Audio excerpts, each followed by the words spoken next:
up, people?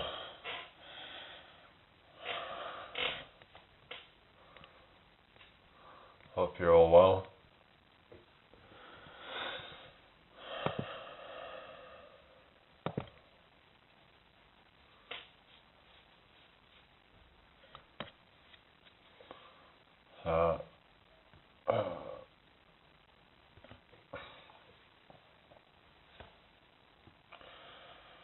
Hope you've all had a good day today.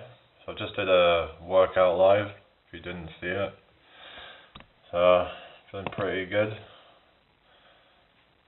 Yeah, just did 200 jump squats and 200 push-ups. Yeah, it's pretty tough, but it's worth it. So, yeah, it was like quite a sweat session, really. So yeah, I mean, it was, heart rate was going through the roof. It's definitely good for the cardiovascular system. In fact, I find that my heart rate was higher than sometimes when I do running even. It's really high at times. Like, I had to kind of not go too quick because the heart rate was just so high. It was, because our jump squats, they do burn a lot of calories. It gets your heart rate going. It uses a lot of energy, you know, because you're using a lot of different muscles. I mean, push-ups to a degree, but yeah, it's probably mainly from those jump squats. They are, it's that. Hello, Raylan. Hello, Wilfred. How's it going? Welcome to the live. Make sure you subscribe if you're new here. That would be really appreciated. So I'm just, I've just been doing a workout. I just did a live doing this workout thing. So yeah, it was a good workout. Hello Anna, hello iPod Walkman. I just did a workout live, I guess you've missed it. Hello Nicholas, how's it going? Anna, welcome in. Can you speak English, please? Make sure you subscribe if you're new here, people. That would be really appreciated. Let's get the shirt out as well. Just showing this Karen. You should be doing that. It's on the screen. Try and help me out, guys. You know. But yeah, just let me know how you're all doing. Let me just put something in the description, I guess. But Runner Boy was saying you have to put tags in, but I don't know if it really helps. Maybe it's a coincidence. I've noticed that some other people's lives seem to have been getting pushed out, but mine are just not getting pushed out really at all. It just seems to be kind of random. I just don't know, really. I don't know what is going on, but certain people, they seem to be getting pushed out, you know.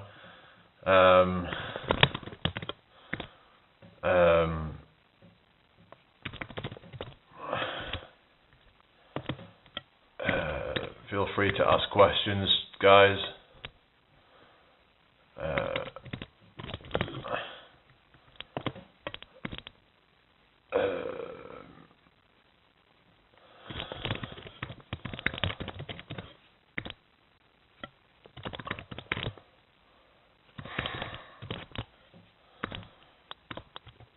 Feel free to, just ask something, I don't know, anything, as long as it's not, you know. Anyway, so, I don't know. Just chat away, guys. I don't know.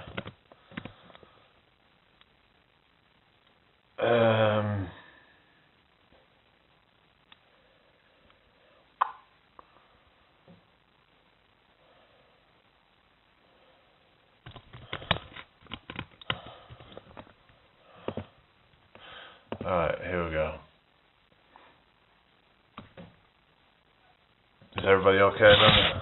Let's put the monetization on. Why is nobody talking? Like, what is going on in here? There's like that before. It's just dead these days. What the hell? It always has been, really, but you get the odd times where it is kind of busy, but just, yeah. What am I doing wrong here, you know? At least some of these people I see, at least they have some kind of community where they're, I don't know. It's just, yeah, just this thing about friggin' AI girlfriends is just, yeah, that's a thing that's, I've been sick myself. Oh no, that's not good. I hope you feel better soon. So yeah, this whole like,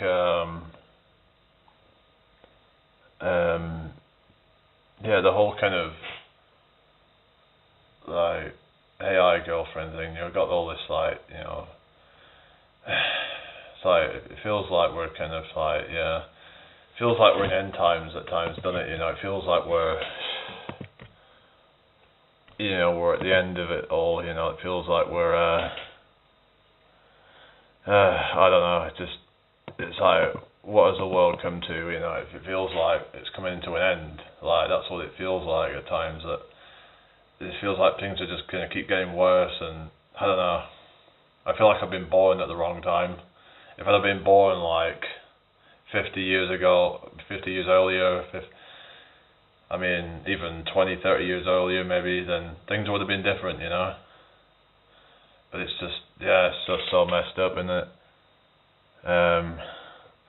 If she sends me pics, oh god, I don't know, it's just, the whole thing is a mess, and men are to blame for it, I would say, that they're just such losers, that they're like, they're so desperate to, I mean, you could say, well, it's not even all their fault as well, because they've just been kind of conditioned to become these simps and these losers by society. You could say it's been, nobody's doing anything about it, it's just a symptom of a broken society, that we've got all these broken people who, you know, that they're disenfranchised, and they're, a lot of the time it's that they don't have, you know, good role models in their lives, they don't have good family connections, they don't have good friends to look up to or anything like that, any real mentors. You've got all these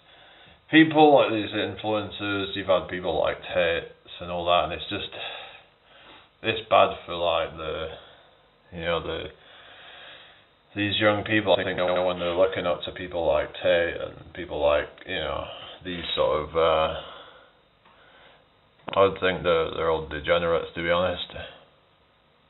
And yeah, they're just a bunch of I just don't agree with their message. I think their message is very toxic, and it's promoting just like, it's just this whole like us versus them mentality, and it just furthers the division between men and women, and I just don't like that whole narrative. I think it's very toxic, and it's just something that we should not really be, you know, behind that. I think we should be,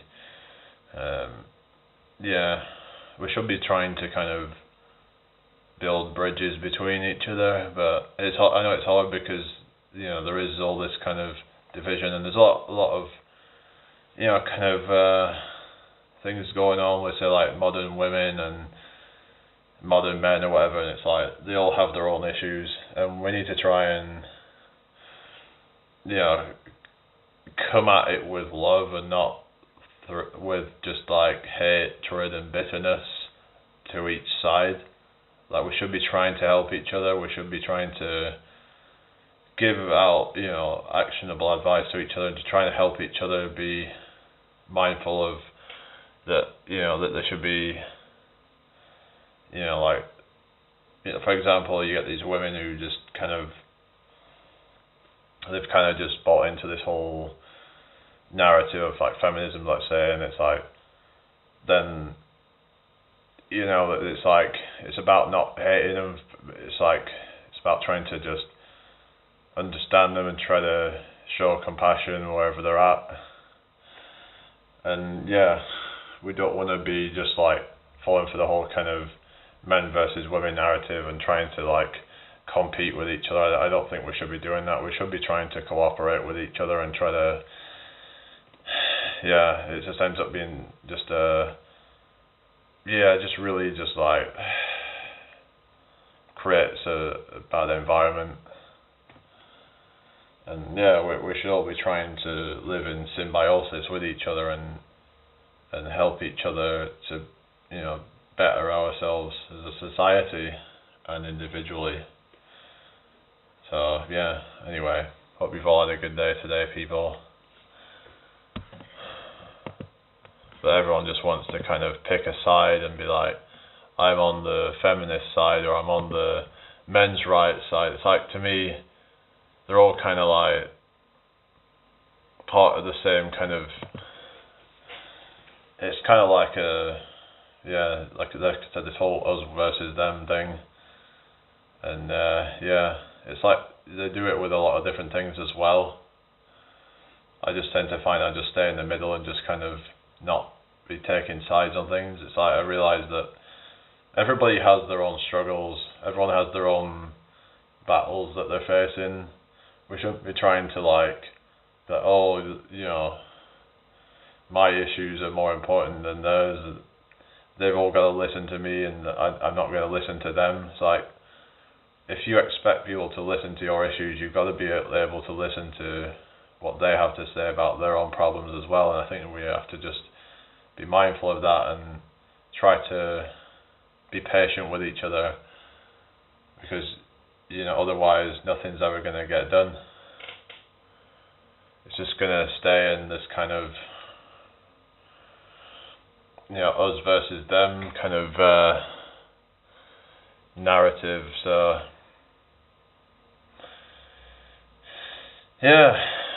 anyway, so how are we doing tonight, people? I hope you're all well.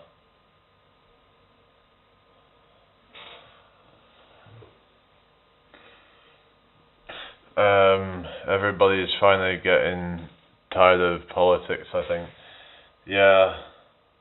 But it's like all these people are just all like focus on, look at Elon, was it Trump's divorce from Elon Musk and all this shit, and it's like, why are people bothered about all that? It's just, to me, it's all just more distractions, and it's all keeping everybody distracted from reality. It's like, how do we know it's all not all just kind of fabricated or something? I don't know. I don't trust anything I see in like the media or anything like that, so I just take it with a pinch of salt or a grain of salt, whatever you want to call it, and just be like, whatever.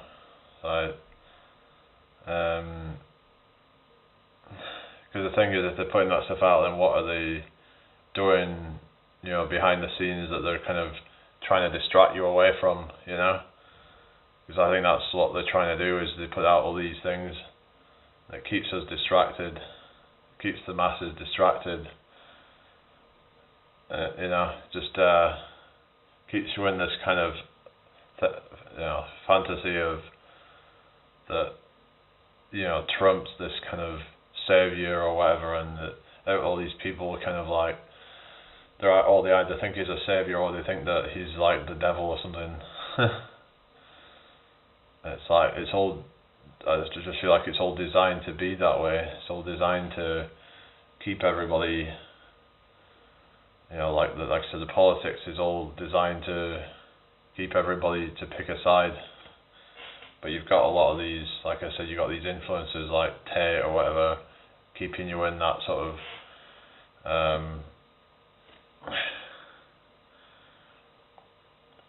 just gotta like not sort of idolize like celebrities and things like that, and just keep your own mind, keep your own. The problem is that people end up losing their own critical thinking and all that, because they just sort of they just kind of be like, oh well, this person said that, therefore they're, it must be true then. Tate says carnivore diet is the healthiest, therefore it must be true. But it's like, no, just because he's doing something doesn't mean you should follow along with it. Just because Jordan Peterson is doing it doesn't mean you should. You gotta find what works for you. So yeah, that's the dangerous of like people giving out certain advice that it might not be good for everybody. Hello Runner Boy, how have you been? I just went live before 200 push-ups and 200 jump squats. It was a pretty intense workout that. So just get your heart rate going up. But yeah, how have you been anyway? You had a good day? Feeling pretty relaxed now, so it's good for that. Just kind of gets you gets your mind, your body relaxed. So I saw this thing, a post that's saying that walking burns more calories than running, even when calories are equated. But the thing is that you'd have to walk a lot farther to burn the same amount of calories as you would with running. So hello, Shira Chef Bahadi, welcome in. Thank you very much. If you're new here, could you please subscribe? So yeah, how's it that you got almost 10,000 views on the live stream? But yeah, from the UK. What about you? I'm guessing India or somewhere like that. But I don't know what's going on. I've tried to put a few hashtags in, but I don't know if they're good or not, or maybe I should try some more. But I don't know. It doesn't seem to really be working for me personally. But maybe it's a coincidence, because I've noticed that other people have been, like that Pulsing Iron, he's been getting loads of views lately. He had over 200 people watching him earlier. I think his live got something like, one of his lives got 17,000 views. So it's not just you. I've been seeing other people seem to be getting more viewers. So what's that? Yes, last night Restream had 50 constant viewers on it for 3 hours. Then after that dropped to what's that? 5 for the rest of the night. Oh yeah, that's a bit weird, isn't it?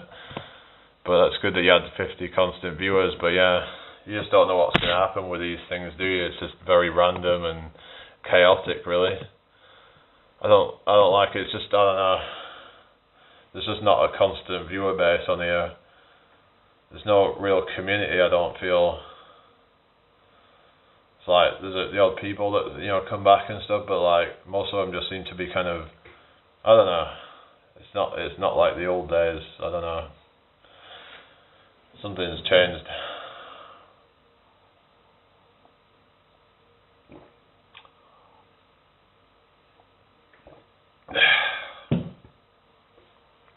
See, I just did like 5 per round, so like 5 push-ups, 5 jump squats, and did 40 rounds of that.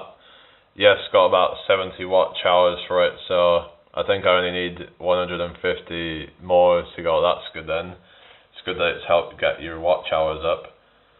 But that, Pulsing Iron, I mean, I think he said he's not going to try and get monetized, but I'm like, well, he could make loads if he tries to get monetized. If he's growing so fast, I mean, he's probably getting like 50 new subs a day or so.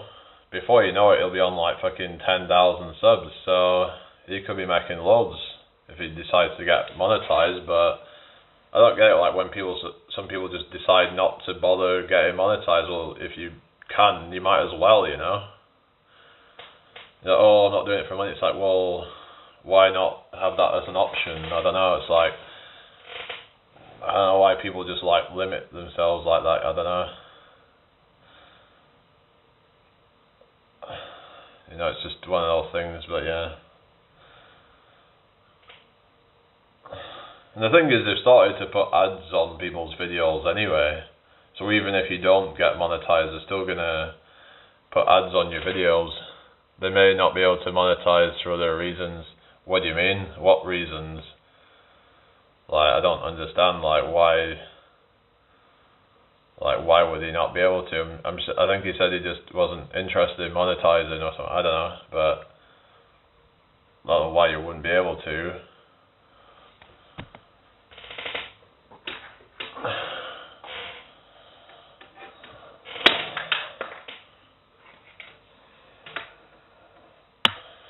Anyway, so yeah, so he stopped with all the he was doing this day thing, like where it'd be like do so many push-ups and squats and what have you, on like it would match the number of days that we are into the year. Maybe they are banned from it or other life reasons. Well, I don't know what you mean other life reasons. That seems a bit vague. Like, who's stopping you from monetizing? If you can monetize, then why not? Is somebody putting a gun to your head saying you can't monetize this channel? I mean, who the hell would be trying to stop you, you know? Nobody can stop you.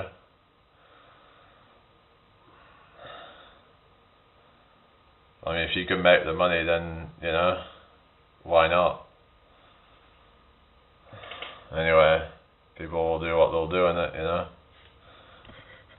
So what's up, people? I hope you're all well. Hello, Daisy May, good to see you. Hope you're well. Thank you for joining me. Welcome to the live. But yeah, you know, if they don't want to be monetized, then that's up to them, isn't it? You know, no one's making them monetized either. So yeah, just keep the chat flowing, guys. Don't know what's going on, but yeah. You know, views is really low, so just gotta try and yeah, just gotta try and keep on just doing this stuff, but we'll see. We wanted to do the travels, so I think it's about time I look into starting that soon. But I've just ordered the beta-alanine, but I'm thinking if I'm travelling and stuff, I need to make sure that I can get access to that. Oh yeah, I was looking into, baking soda, and apparently you shouldn't take it all the time because, well, there's a lot of salt in it, and you should not be consuming a lot of salt, because that can end up increasing your blood pressure. So you don't want to be doing that, especially long term. They say, you know, maybe if you're just doing it as like to get a boost for like a race or something, like if you need that extra like kind of endurance to kind of be able to push harder for longer. So you two roller coaster up and down all the time. Yeah. Yeah, it used to be a lot more constant. It's like, I don't know what's going on, but on an old channel I had, I used to get 50 to 100 people. What's that? Why are you eating baking soda? No, I don't do it. I'm just saying that it's probably not a good idea to do it unless you're like looking to, you know, buffer lactic acid or on a race. But actually they're saying that it's like the whole thing is that they're saying it's a fallacy that about the lactic acid. It's not actually lactic acid burn, it's actually hydrogen ions. The lactic acid is actually a fuel source, but the actual effect is from hydrogen ions. Apparently that was what gives you that burn and that fatigue. But they're saying like if you can buffer the lactic acid burn, then you can actually, it allows you to use more of that fuel for longer, so that you can have better endurance at high intensity. So yeah, I don't know hang on, I have to change the title or something, but yeah, it's just the automatic title that it comes up with, but yeah, I need to change that really, but yeah.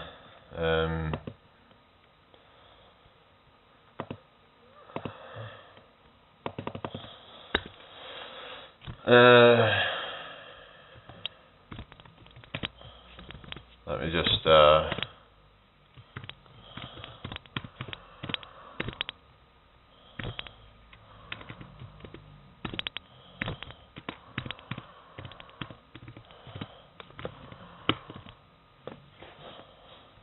right, here we go.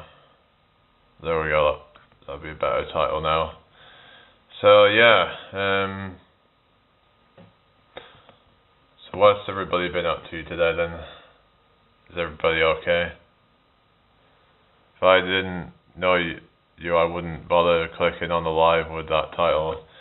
Yeah, but most of the people are viewing it through the vertical live feed, so they'll kind of they don't have to click on it. They will see the live on their feed. So yeah, so I don't know if it really makes that much of a difference because of the way that mobile live is set up to like go onto people's vertical live feed rather than it being sort of what was the title? It was just not a very good one, but it was just live stream it of Jamie Brown or something like that. But yeah.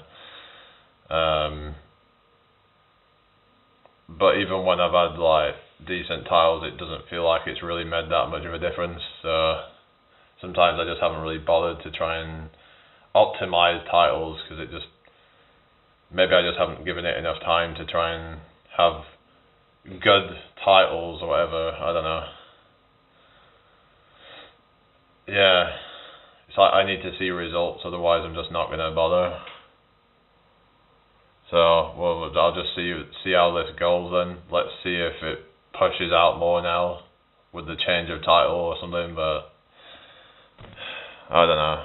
We'll see innit. Yeah, so I've just just gotta see how this goes, but I don't really think it's gonna get pushed out much more now. It's on 57 views after 27 minutes, so not great really, is it? But yeah, most of them haven't even stuck around, so they're just kind of, so that even when it says you get all these views, it doesn't even matter because they might just come for a second and then left. So it shouldn't even really count as a view. I don't know. What's that? What you say, what explains what it is or what you mean. Anyway, whatever. We'll see what way. But I'm just kind of trying to just relax now. I've just been, like I said, doing this workout thing and yeah, just it's good to like push yourself though, but yeah, so that was good for like getting some like kind of that strength endurance as well as the cardio, so you're getting different benefits from it. You build that kind of explosive power from the jump squats. Have you ever gone and looked at YouTubers that basically give guys to smaller channels to get views? Yeah, I've watched one. Well, I've watched a few in the past, but there was one thing I've done now, which is adding a watermark to my videos. I'm going to see if that helps to get more subscribers, because they were saying that if you add a watermark at the end, like I have it all the way through, I think, but it should help get more subscribers potentially, but we'll see. vidIQ, I used to use that, but I just didn't bother. I couldn't really be arsed with it. It was just kind of like, I don't know. I just can't be arsed with fucking trying to optimize everything. It's like, it's like it just takes all the fun out of it. Just being so obsessed with, because I would start getting all obsessed with like things, and it's just, yeah. I don't know. I can't be arsed with that shit.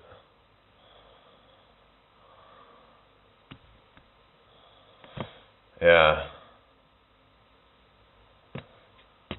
Anyway, but I watched like people just talking about, like optimization and stuff, but I don't know.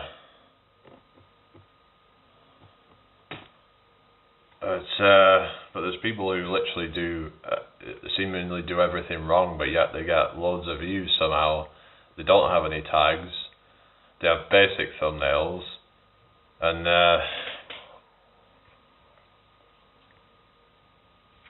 Hang on. Oh, it's saying I take a few minutes. What you mean? I don't know. I'd rather just kind of, just not fuck around with like boring shit like that,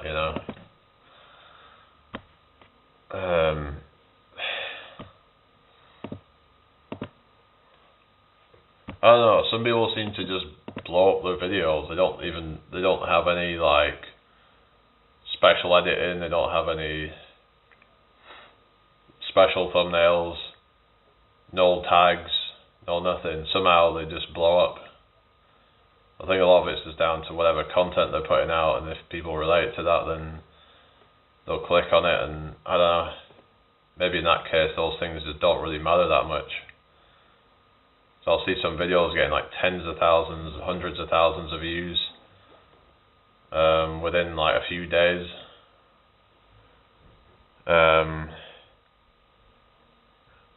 Yeah, well, I'll just block people if, well, they come into your live telling you that I've blocked them, well, they can fuck off, like, If I've blocked them, then I've blocked them for a reason. Like, it's just, why can't they just fuck off and just mind their own fucking business? If I block them, just fuck off. Don't go fucking, telling other people that I've blocked them. That just shows how pathetic these people are, It's like, okay, you've been blocked.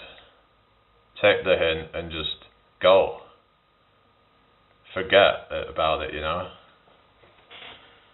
like, they were just there for the fucking drama, and like, they only seem to be like interested in seeing you fail and be upset or whatever. They low-key seem to not want to actually see you do well. I just get that vibe from some of these people that they don't want to actually see you do well, but they'll kind of pretend that they do, but at the same time they'll say some stuff that's kind of, demoralizing.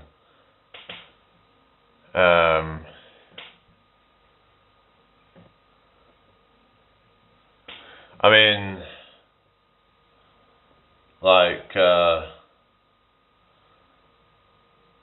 it's kind of like, of course I'm not like just trying to, just for my own gain. I mean, like, we're all supposed to be trying to help each other, but I feel like if people aren't being helpful, then I feel like then I don't want them here. If they're just going to be disheartening and just,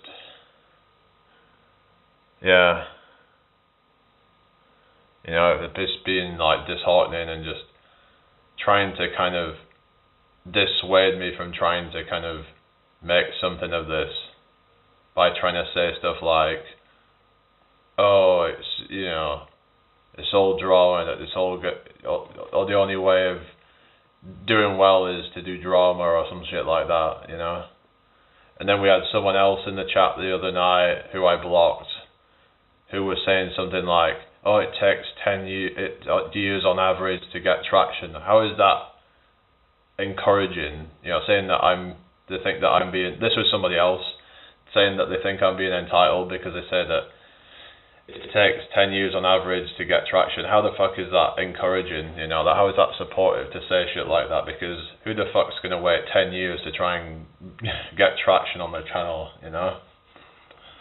I'm surely if it's took 10 years, then you're doing something wrong, so I don't know.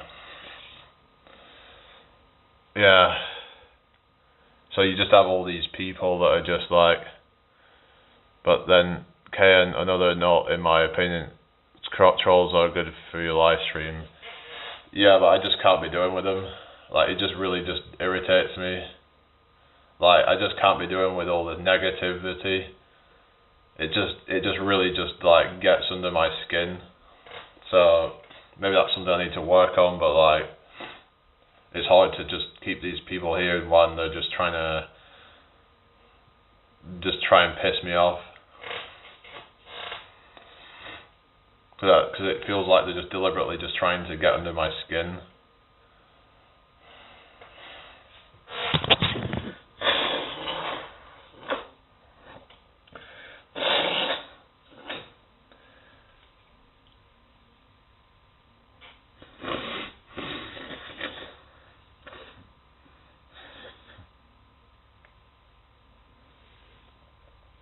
Sorry guys.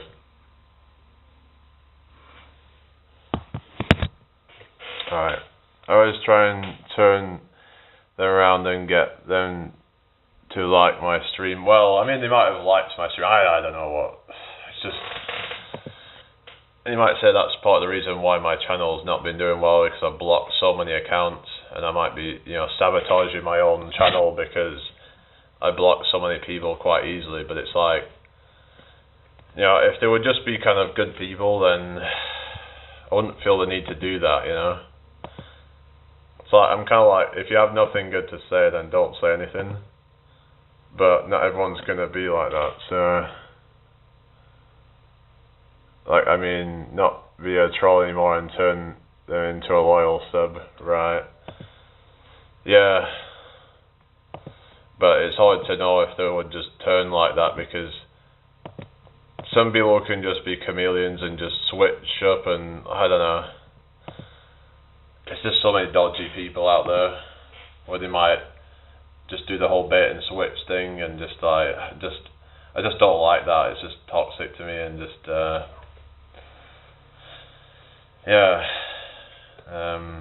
I find people like that are the ones that stick around. Oh really? I don't know.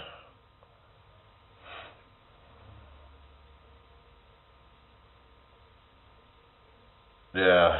I think it's harder, especially when there's not anyone there to back you up at that time. Like, say, for example, you go on live and someone's saying some shit that's just really, disheartening or whatever, and there's nobody else there to kind of say, just ignore them and you're doing good. It's like, if there was that there, it might help. But when they come in and they're just like, all that there is just negativity, I just can't be dealing with that. I'd rather just get rid of them. Because at least if there's some positivity to counter that, and if they can just kind of try to... Yeah, but are you going for a bench PR tomorrow? What's your PR going to be? Is that 130 or... I know you did, was it 125 before, but yeah, I had a few people backing me up with trolls last night, but in the end...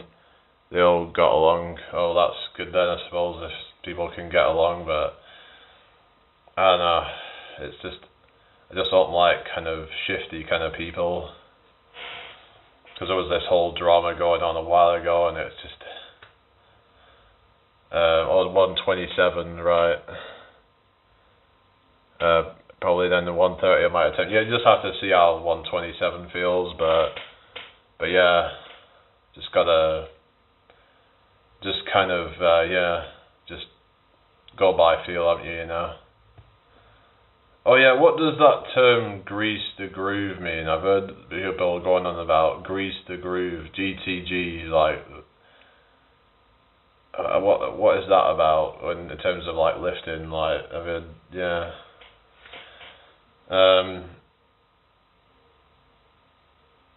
I was thinking about doing a stream workout with Jay, see how it goes. Oh, really? Yeah, because, with your style of workout, see how you did with, the kind of style that he does, but grease the groove, just many reps. So it's about, high reps, you're saying, then. So it's not really for, building strength, then, is it? Because they were saying, high reps don't really... build max strength or something.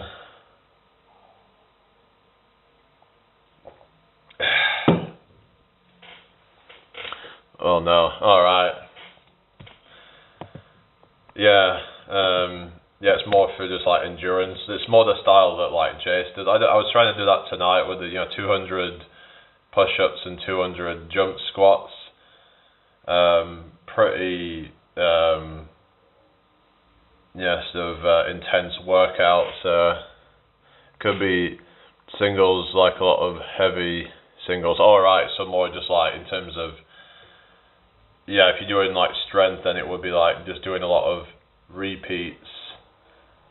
Or it could be, say, like if you're doing sprinting, you're doing a lot of, like, let's say 100-meter repeats or something, to what they call grease the groove, to more about kind of like, I suppose it's the idea of like kind of reinforcing it, kind of like if you're playing an instrument and you keep repeating the same thing, like the same riffs or whatever, let's say, then it's like about the neurological adaptations and practicing that the more you practice that movement, then the more efficient you're going to be at it. Is that the idea or something? I wouldn't say it's the same for body weight workouts, it's for weightlifting, right? Yeah, so probably not so much body weight, but yeah, you get what's that? Good at what you do, yeah, that's what it's, because it's like, yeah, so in terms of like, but also in terms of like things like form as well, would you say, like, kind of practicing your technique, your form, making sure that you're doing everything properly so you're avoiding like injuries and stuff like that, especially at like heavy weights and stuff that like, yeah. So it's just like, you don't want to be getting yourself into, pec tears and all that kind of shit. Some horrendous stuff can happen at these, it's like powerlifting stuff, but yeah. So you're doing more of like a like power building, you were saying, where you're kind of doing the powerlifting moves, but you're also adding in some like accessory stuff as well.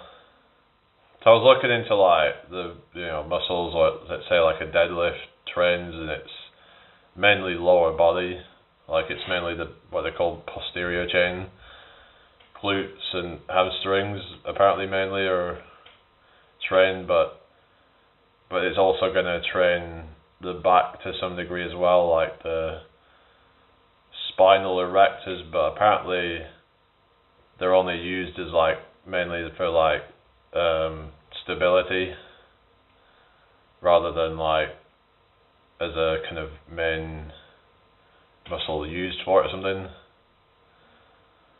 So what do you think about that? It's just I definitely felt like I remember when I tried doing some heavy deadlifts and stuff, that if I did enough reps of it, one of the muscles that I noticed was the traps, I think, the rear traps. And that would be a lot to do with, say, like, because when you're doing the deadlift, you get, if you do it where you kind of like, where there is some kind of, somewhat of a bend, which, you're gonna be getting that kind of flexion of the upper back, so you're gonna get that in there if you do it that way. Yeah, so it's just depends how you do it. So yeah, because people were saying, oh, you shouldn't bend your back when you're doing the deadlift, but it's like, well, it's going to allow you to lift more weight. If you try to keep straight, then it's like, well, then it's going to require a lot more, but it's going to put probably more strain on like the posterior chain, right? The back is made to bend. Yeah, all of the spine, it's but it's like you said, when you do it in a bad way, like when you're doing it without any control, that's when the problems happen. But But yeah, you're probably also going to train your neck to a degree as well, because when you're doing like this kind of movement and you're like you're getting that neck extension thing going on, so you're going to work like the back of your neck when you're training the deadlift. So if you're doing enough of that, you probably don't even need to do like isolation on it. And if you're doing shrugs, you're also going to work your neck doing that as well, because if you notice when you're doing the shrugs, you are getting this here. So you're working a lot of your muscles in your neck just doing those exercises. So like people were wondering if I train my neck, but I don't even train it directly. It just indirectly grows from other exercises. Yeah. So I was looking at like a photo from the past, and my neck it's not massive or anything, but it's a lot bigger than it used to be. Alright, Orange Man, how's it going? Hello there, Orange Man. I'm the Orange Man. I am the Orange Man.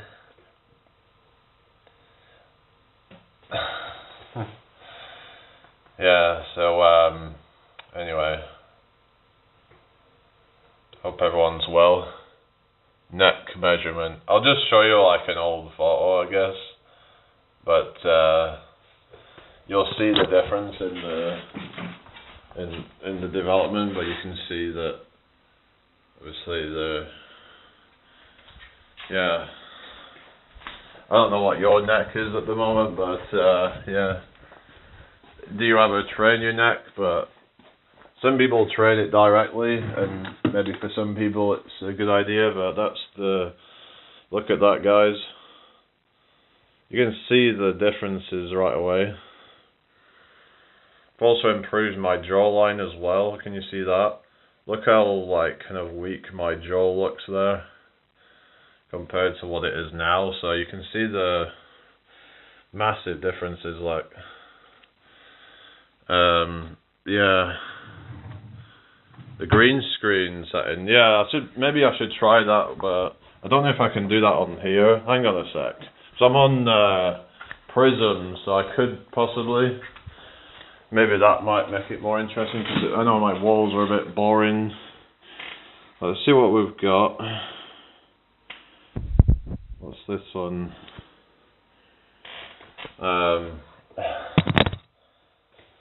Why is this one not loading up? I mean, just looking at things that I could do. What's this? There's like different, like, kind of filters and things. Like, some of it just ain't working, I don't think.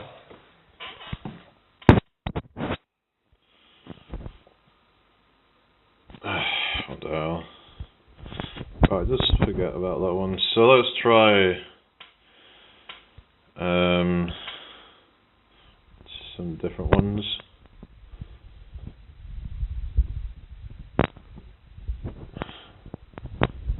I don't know.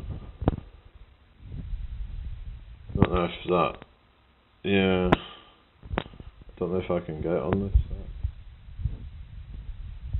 It's green screen. I'd have to find it.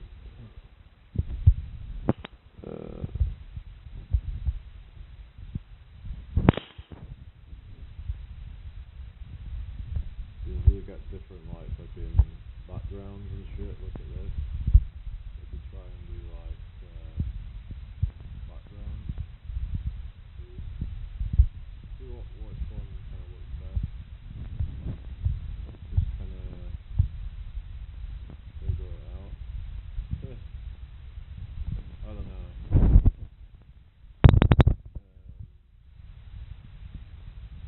Just go through some different. Yeah.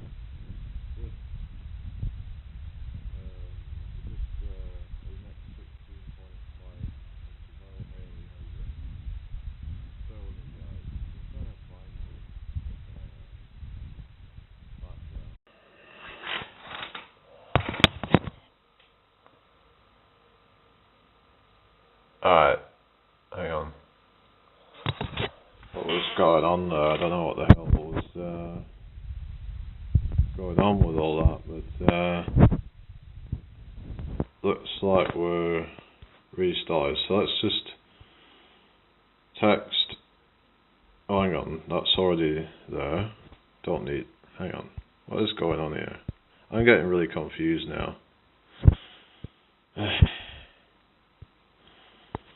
What is actually going on here?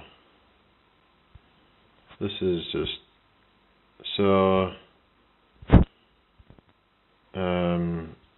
What is going on? I don't know what's going on, but it's showing the chat, but it's not coming up on the screen, is it? Let me just try and sort this thing out again. So, just looking at some backgrounds and stuff, you know. See what is it like good.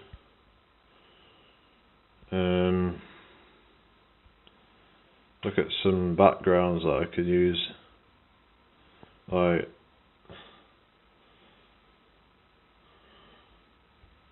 I don't know. Like, there we go. Yeah, how are you doing? 29 years old, snappy. I'm 30 years old next year, so. Yeah, Jungle. Yeah, hello, Mystery Mountains. How's it going? Hope you're well tonight.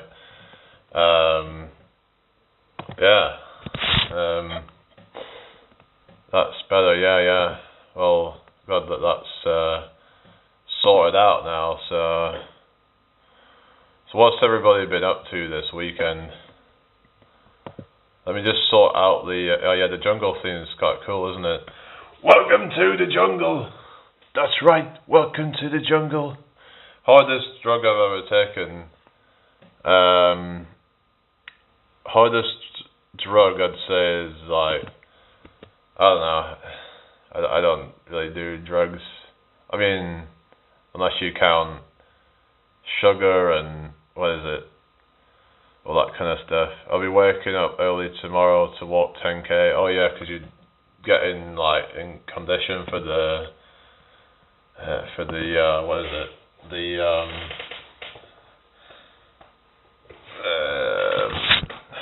What, you know, like your Kilimanjaro climb, which would be cool. I'm just looking at analytics. It looks like maybe the views are starting to go up now. We're on 84 views. Where do you live? Your mama's house. I'll go walk to a near duck pond. Oh, that'd be nice. Yeah. But they say you shouldn't feed ducks bread. Who are you talking to? I'm on a multi-stream thing at the moment. Is it still showing the live chat though, or is it not? Because otherwise I'm going to have to like try and put it up. It's like I'm on multi-streaming right now. I did smoke cannabis once, Jimmy. I was sick. My buddy said I turned a greenish colour. Really? We only see your ugly face. Oh, really? Well, that's too bad then, isn't it? You can just kind of close your eyes then or something, or just look away if you don't like it. So feeding them Cheetos is okay. Probably not. You're not ugly, bro. Whatever. Get this jungle shit out of my face. Yeah. Whatever, you know. You can, whatever. Where are you reading those other comments from Twitch? They're watching me. There's like people watching me on Twitch. So yeah, it's like I said, I'm multi-streaming it at the moment. So anyway, make sure you subscribe if you're new here. So if I put like the live chat on, so like, but that's just gonna. There we go. Yeah. That's just all. Yeah. Right, let me just put it. Wait a sec. Where should I put it? Because I've got two different chat things coming up right now. And it's just kind of causing it to be kind of a mess. So I don't know what to do. Yeah, it's just messing up. Bear with me, guys. So, how do I get rid of that? Hide chat view. There we go. And then we'll just put the live chat up. Yeah, there we go. Twitch, YouTube is a better... Yeah, I don't know. Twitch is a bit kind of a hard one to grow on, from what I've gathered. That it's very much where a lot of people who get big on there, they've been going for a long time, like when it first started or something, or they've migrated their audience over. A lot of new people on there, they're just not really building much of a foundation over there, it seems. So, yeah. Platform wars. Oh yeah, platform wars. Yeah. Oh yeah, do you remember a game show called Robot Wars? You probably won't remember that, but it was someone called Craig Charles.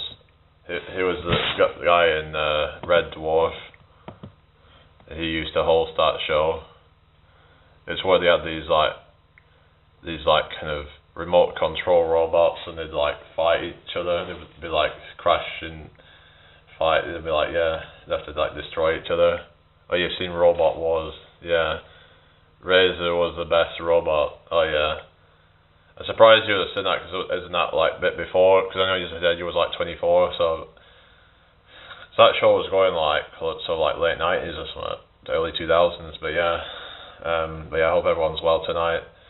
Again, if you can share the live out, that would be really good. But Craig Charles. Yeah, I remember he played in Coronation Street. I know. Coronation Street sucks. But yeah, all these things. But yeah, they would like watch it when I was like living at home and stuff. But just kind of. Yeah, it is a bit of a. it is a bit of a, it's just, a lot of the stories are just ridiculous. It's like, it's supposed to be kind of like a somewhat like real life, but it's just, some of it's just very ridiculous. Look at those views go up. Is it up now? It's on 95 views right now, so let's see what it says. 8 viewers at the moment, so welcome in everybody. I hope you're all well. If you'd like to support me, make sure you subscribe. But I shouldn't have to say that because it is on the screen, so maybe doing this like background thing might be good. I'll have to have a look at and see if there's a way to do green screen with the Prism.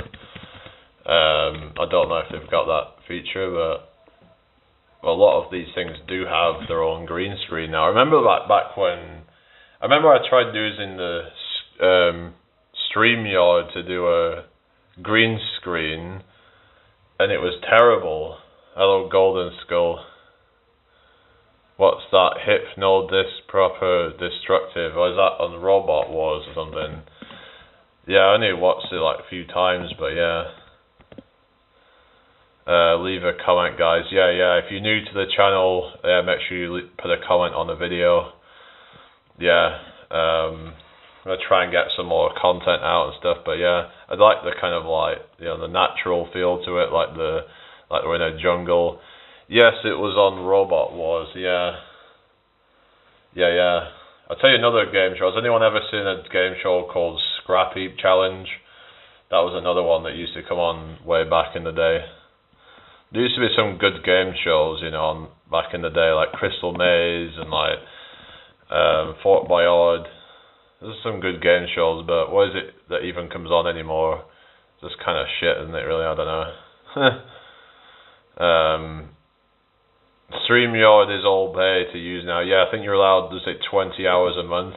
But I remember I used to use OBS, and I figured out a way to get OBS sorry, to use OBS to basically make it to where I could get unlimited StreamYard, what I would do is put StreamYard into OBS, and then I could just have unlimited Hangouts on there for free. But the thing is, though, they do kind of limit you, and Restream is another one that you could use as well. Hello, Jerry. Good to see you again. How have you been? Have you been getting more stuff on Olio again or something? Like,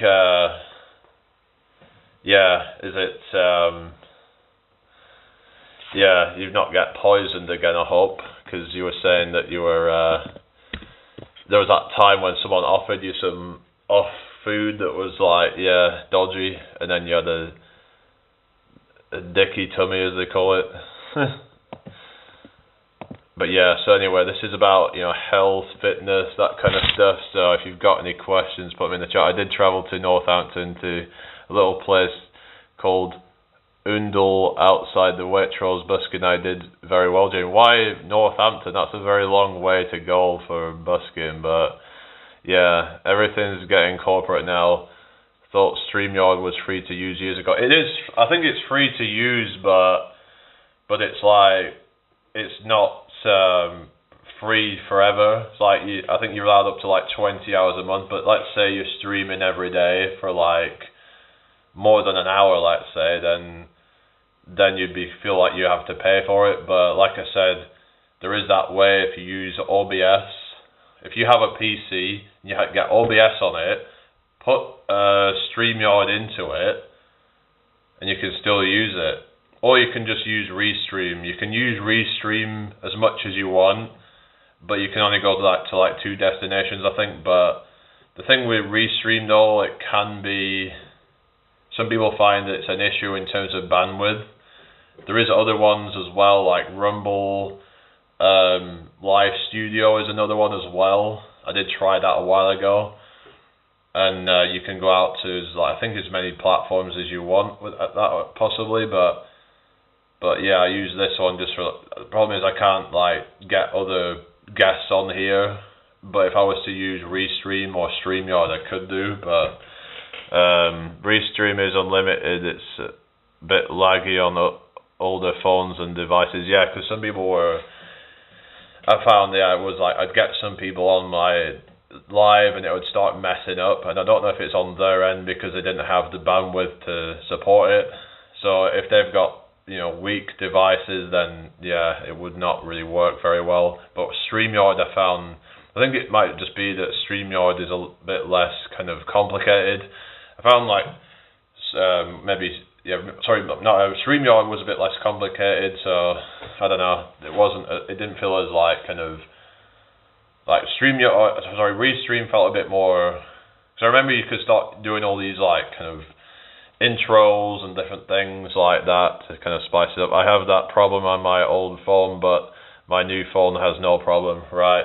So even if you what if you were to like invite people on, would that, if they had a crappy phone, would that make a difference or something? Or if you've got a good enough phone, does that make up for their shitty phone? I don't know.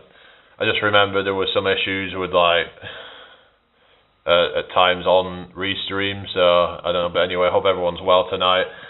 Share the live out if you can. Sharing is caring. I did get very unwell off the veggie pizza off Olio, yeah, but you've learnt your lesson. Hopefully BitChute has, I've seen that actually, BitChute's been blocked, but it was, still got a lot of other ones, but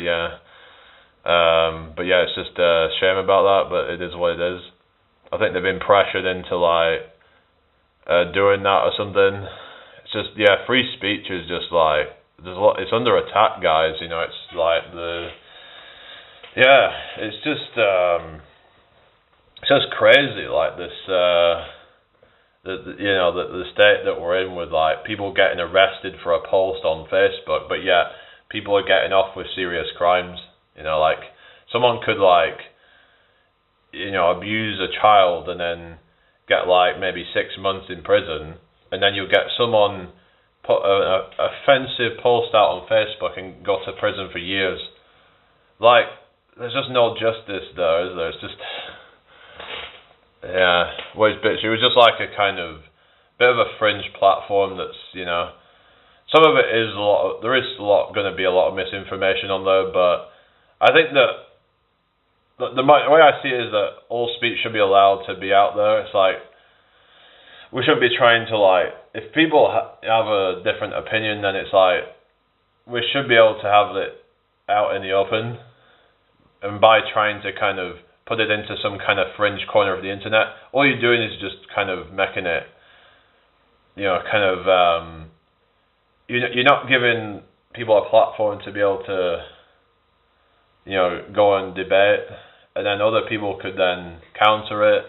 I think it's healthy to have that, to have that discourse. So even if someone has some extreme views, let them put it out there, because then when people find out, then they'll go and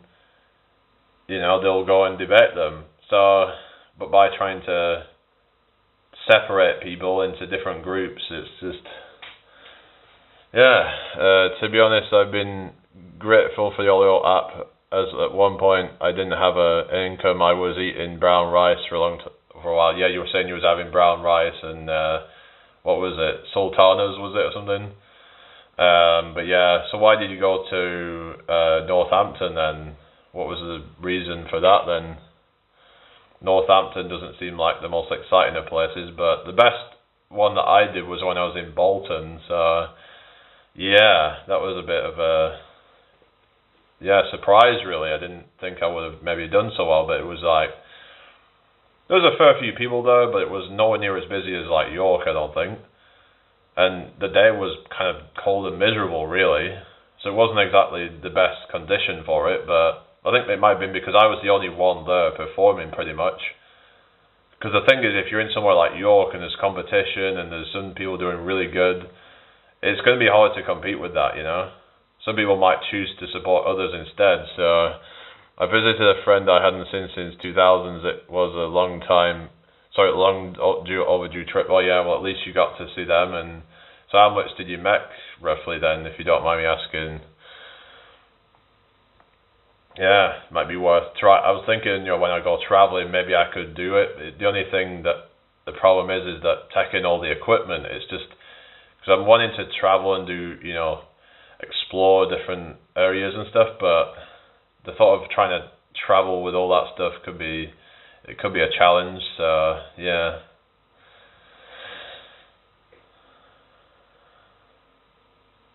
Unless I could, I don't know. I don't know what I could do really, but.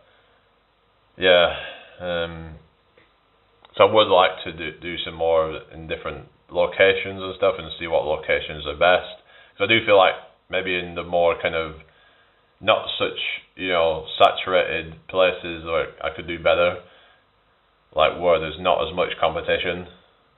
Whereas the places where there's a lot of competition, I find that they're probably going to be the hardest to make money.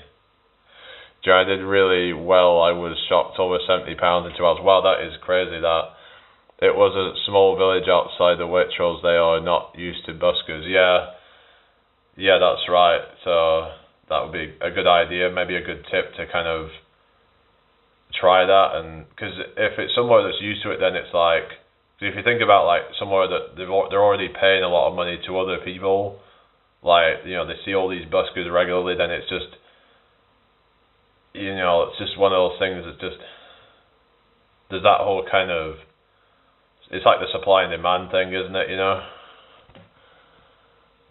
when there's that kind of, supplies, too much supply and not, and then not enough demand for it, kind of thing.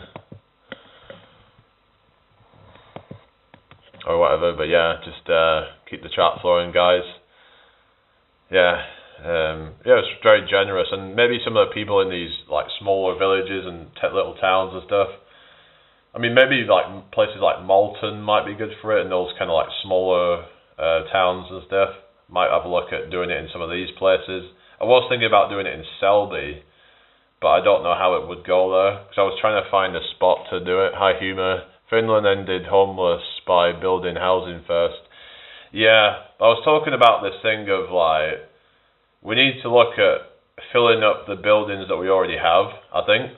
Like, there is a lot of buildings out there that are not being used. You know, like there's, for example, all these buildings that have to let signs on them. I think they should have to try and use it for something. You know, they should be like, right, we're gonna, either you're gonna have to sell it or you're gonna have to, you know, put people in there or something, because otherwise it's just going to waste. It should be converted into some living space, because I don't think it's right that we have all these buildings lying around when there's homeless people. They need housing, and I don't think we should be trying to build too many new houses, because it's just going to keep going into the greenbelt land. So yeah, they keep on building into greenbelt land, and it's not good. You know, because then it's like we're getting rid of natural land. So we have to be careful not to build too much. But yeah, we need to look more at like maximizing what we already have. There's a lot of it wasted. And I was going with someone about this the other night, and they were saying, oh, you don't believe in property rights. So it's like, I believe in property rights as far as like, you own a house, and you're like, that's your house. But when it comes to like people owning these fucking business spaces, and like they're just wasting space, when they're not even using it for that business anymore, then it's like, that's where I don't agree with it anymore, where you can just hoard up space when it could be used for a better purpose. So that's my opinion on it. You can agree or disagree, whatever, but anyway,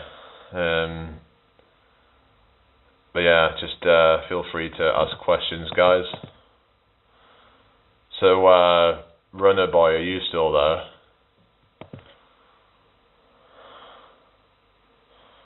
But yeah, it was a pretty intense workout earlier, but it was good. It gets your heart rate going. It was good, like cardio, and yeah, I was really sweating. But I really go hard with these workouts. You know, when I'm doing that, you know, it's like I'm gonna put everything into it, not messing around.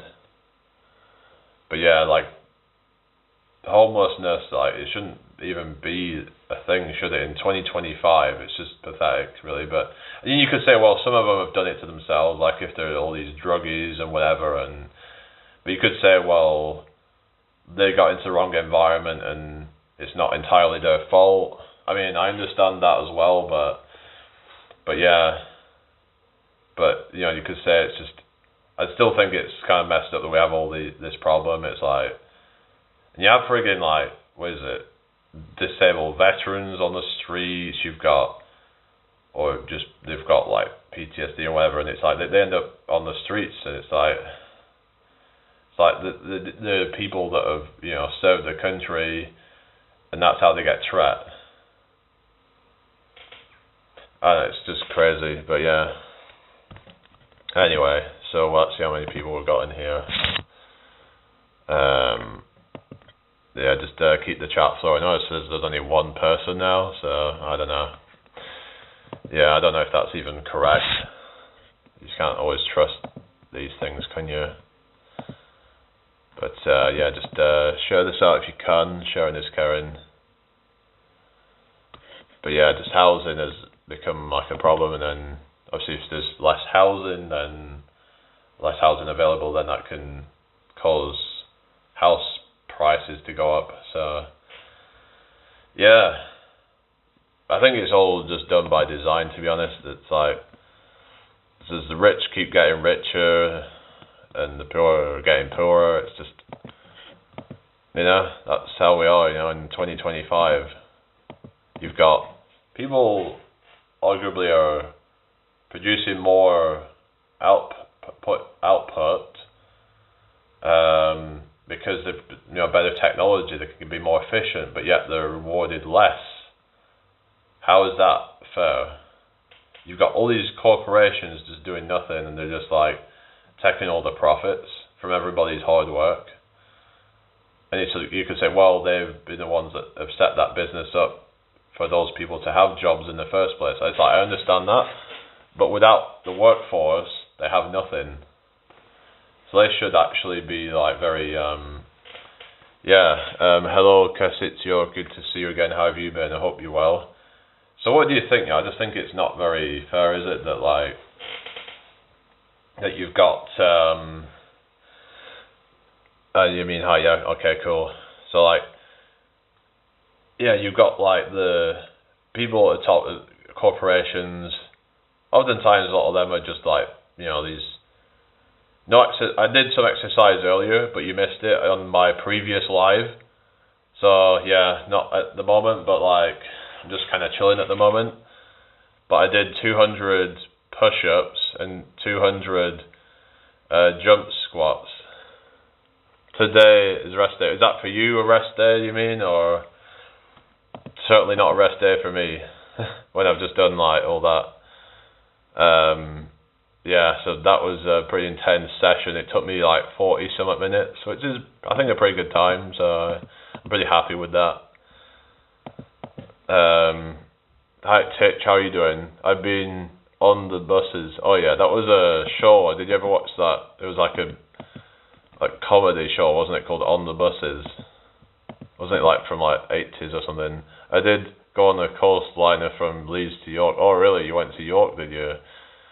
Yeah, I was around, like, I've been around York, but I didn't go right into the middle today, but like, yeah. I was actually in the middle of York yesterday. There was like pride shit going on. I forgot about that, and I was like, got caught up in like, just, I ended up like turning off and kind of trying to get out of it because it was just so busy. It was packed with like the pride stuff, so yeah.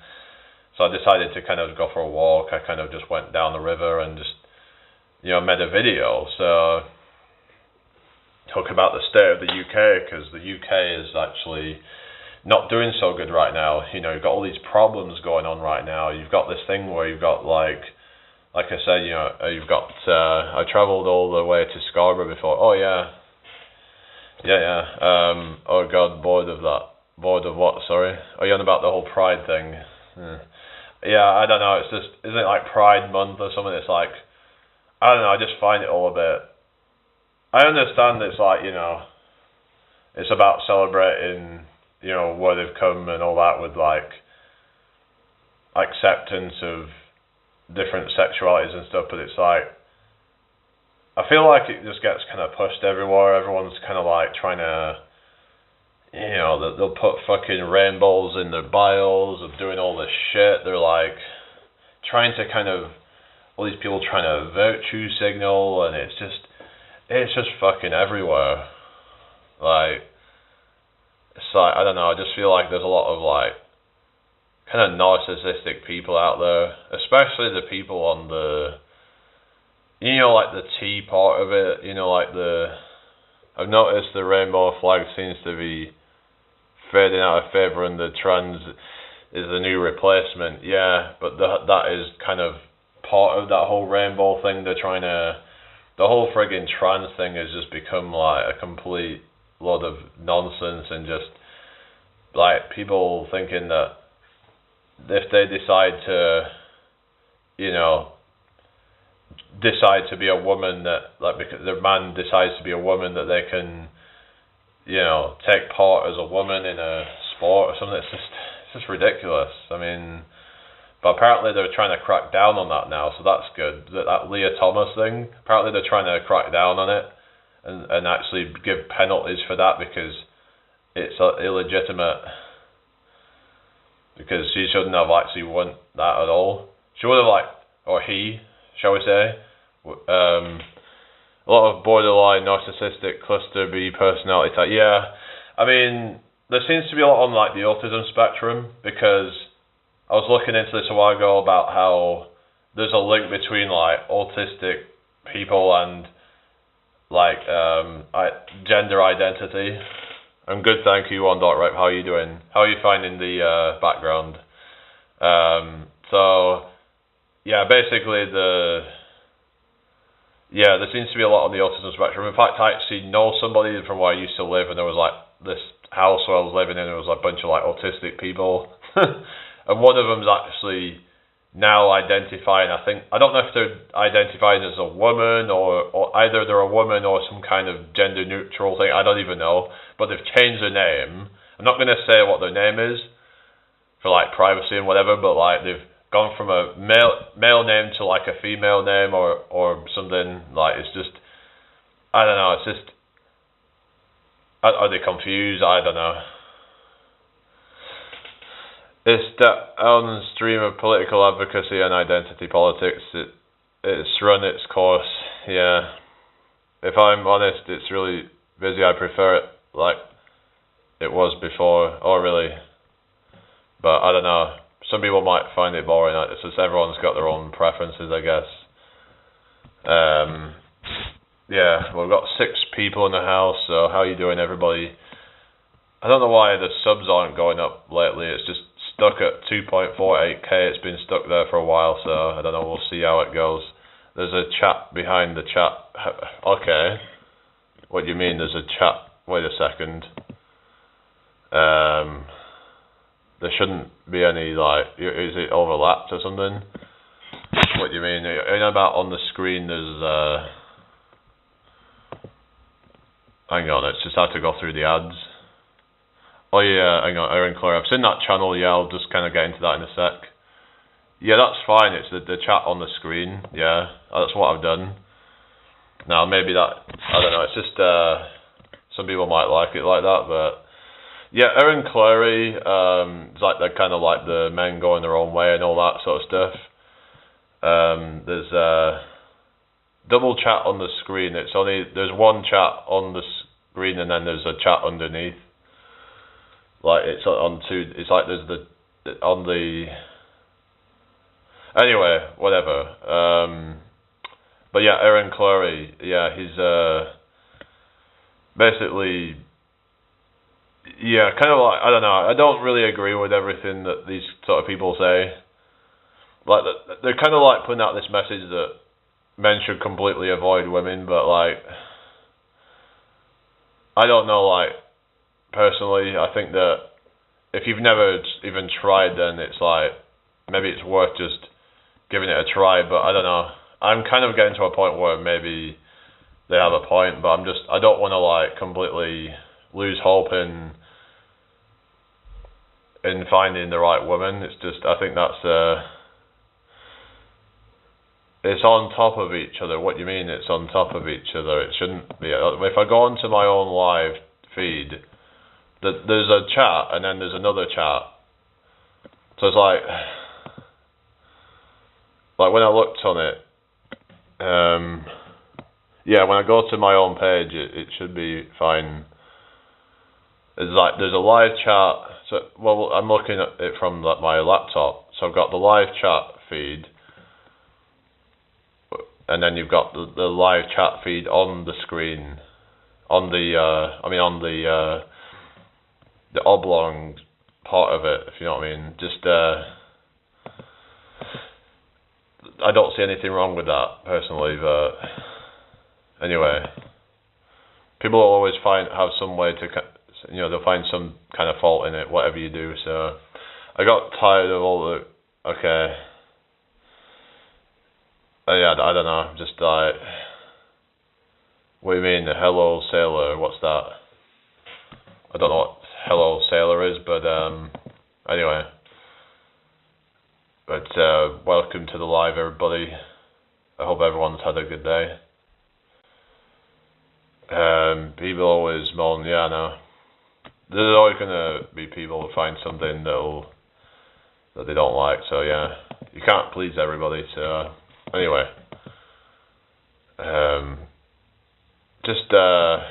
Just gonna keep chat going, I guess. So I guess Runner Boy's gone, right? I've not seen Runner Boy for a bit. I guess he's gone off. I don't know if he said he was going or not, but I don't remember him saying he was going, but he just kind of, sometimes people just back out of the chat or something.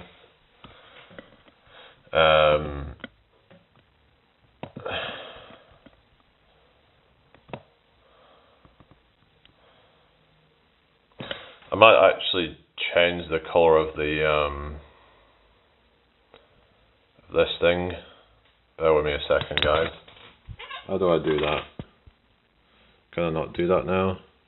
Oh, here we go. Alright. Let's do it red. Alright. Just because it'll stand out a bit more, I think. Alright, there we go. There we go. I think that just stands out a bit more now. Hello, Andrew. How you doing? Good to see you. Hope you're well. I enjoy the jungle theme. Welcome to the jungle. We go fun and games. I don't know why I just did it in a Trump accent. I just like to do it in the Trump voice. I like doing, Trump impressions and stuff. Any plans for tomorrow? Andrew says I'm good. That's good to hear. How's life going with you?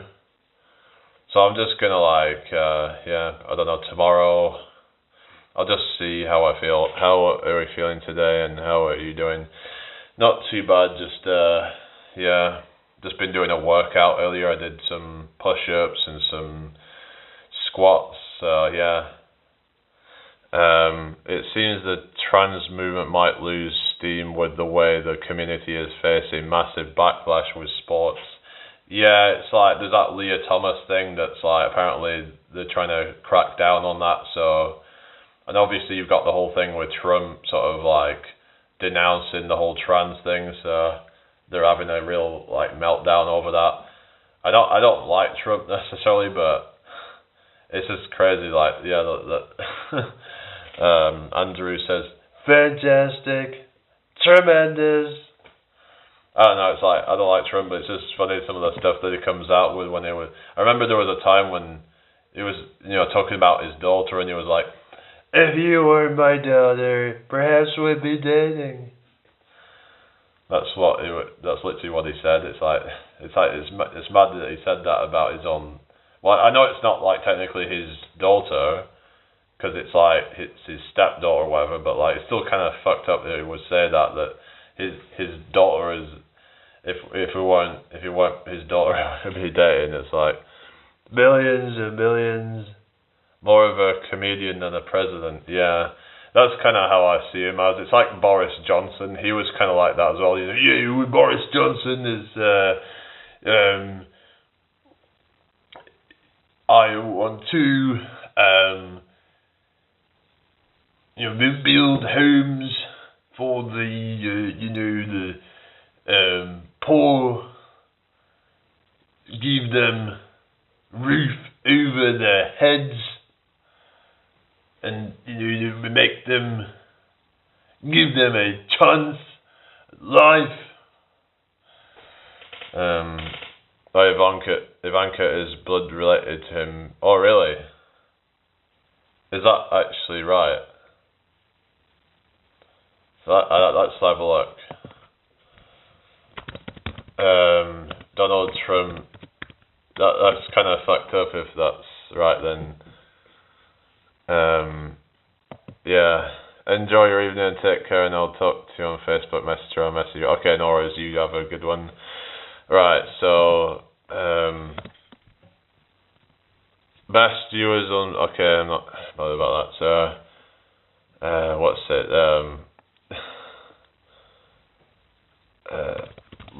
About them being related or something.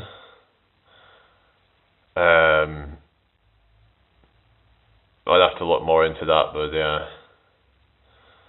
Who's saying that they're blood related? Where's Richard this evening? I don't know. Maybe he's busy with something else, but he's actually gotten a broken foot.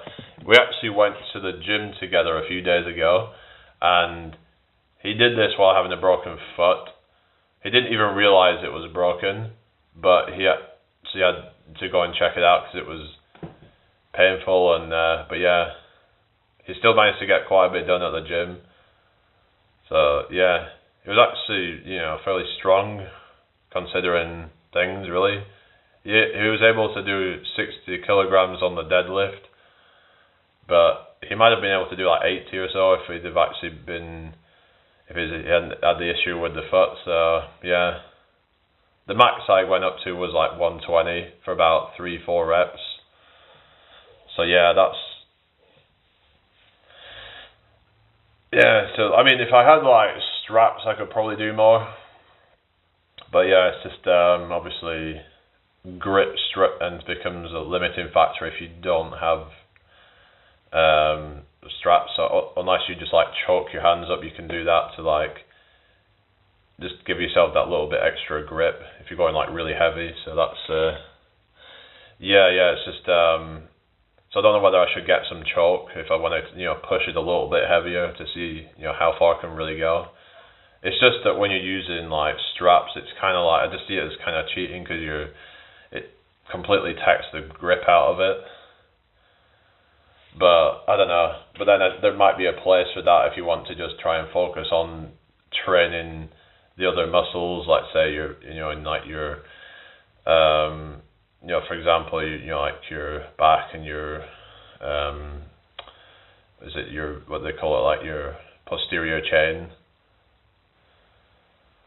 I was watching this video where this guy who just does calisthenics had some pretty impressive lifts when he tested out. Apparently this guy had no prior training, but was able to do over like 200 kilograms on the deadlift and I think 140 kilograms on the squat.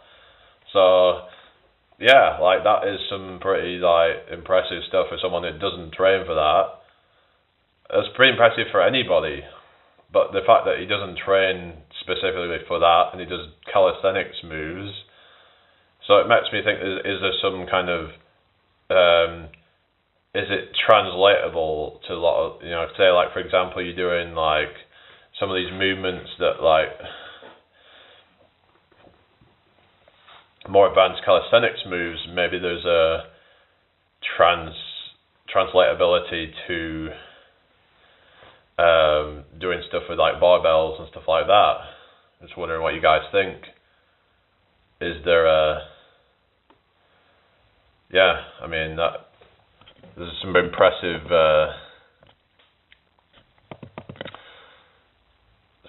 numbers.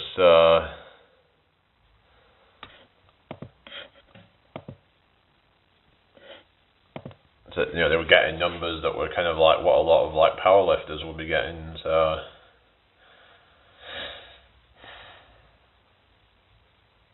but yeah, maybe it's not even necessary to be doing all these heavy lifts all the time. Maybe you can just get stronger with your body weight. And I think maybe that it's good to do that because there's less risk of injury, and you could still get some of the benefits from weightlifting if you know how to do it properly. You know how to add more attention. Like you know how to progressive overload with your body weight. So yeah, what do you guys think? Like for example, when you can do things for like each muscle group, like you can, but it's about trying to make your own body weight more difficult. For example, doing push-ups in different ways that force you to kind of work harder. You could do like weighted calisthenics as well. So that way you can get sort of like the benefits of both as well from that. Whether that be weighted push-ups or things like that. Maybe you could use a weighted vest or something like that.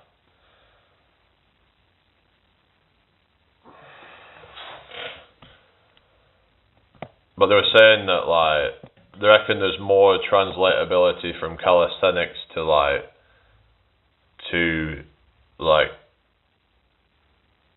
max strength versus going from like doing these really heavy lifts to like trying to do calisthenic stuff. I think because some of these calisthenics movements are like, there's a lot of technique involved. Now there's different techniques involved, let's say, depending on the type of lift you're doing. But if you're just going for like your basic lifts, like your deadlift, squat and bench, it's like, you know, it's like you're, I don't know. I reckon it could actually be easier to like transition from like going from calisthenics to that than to go from like that to then try and learn the calisthenics. So you see some of this crazy stuff that they do with the calisthenics, like some of these, the ways that they control their body through space. Like you see these gymnasts and what have you that just have crazy skills. It's not just about strength and all that, it's about skill. You know, so it's really impressive stuff. So like most of these like powerlifters, they're not going to be able to do half of that stuff. Whereas some of these gymnasts and those calisthenics athletes, some of them can be pretty strong. It depends on like, then again, some of them don't really train their legs that much. If you're like a well-rounded calisthenics athlete, then you can probably be pretty strong. Like if you're training legs, you're doing pistol squats, single leg squats, things like that, then you can probably get pretty strong from just doing that once you get good at the form and all that. Because they reckon that if you can do a pistol squat, you could probably do something between 1.2 to 1.5 times your body weight squat. So for example, if you weigh 80 kilograms and you can do, let's say, just a pistol squat, then your max squat might be somewhere between 96 to 120, I think, something like that, kilograms. So the point is that, yeah, your squat would be pretty heavy possibly from just doing that. Heavy dumbbells for balance. What you mean heavy dumbbells for what exercises? In about doing things like farmers carries or what, just like what sort of exercises you would do, or for shrugs or whatever. There's actually an exercise called inverted shrugs, where you go upside down and do like, it could be quite a difficult exercise, but that's a body weight shrug. And you could say at a certain point then, lunges and goblet squats, right? Yeah, like they were saying about like having like a kettlebell or something like that can help engage your core or something. And it's like, at what point does it not become calisthenics anymore?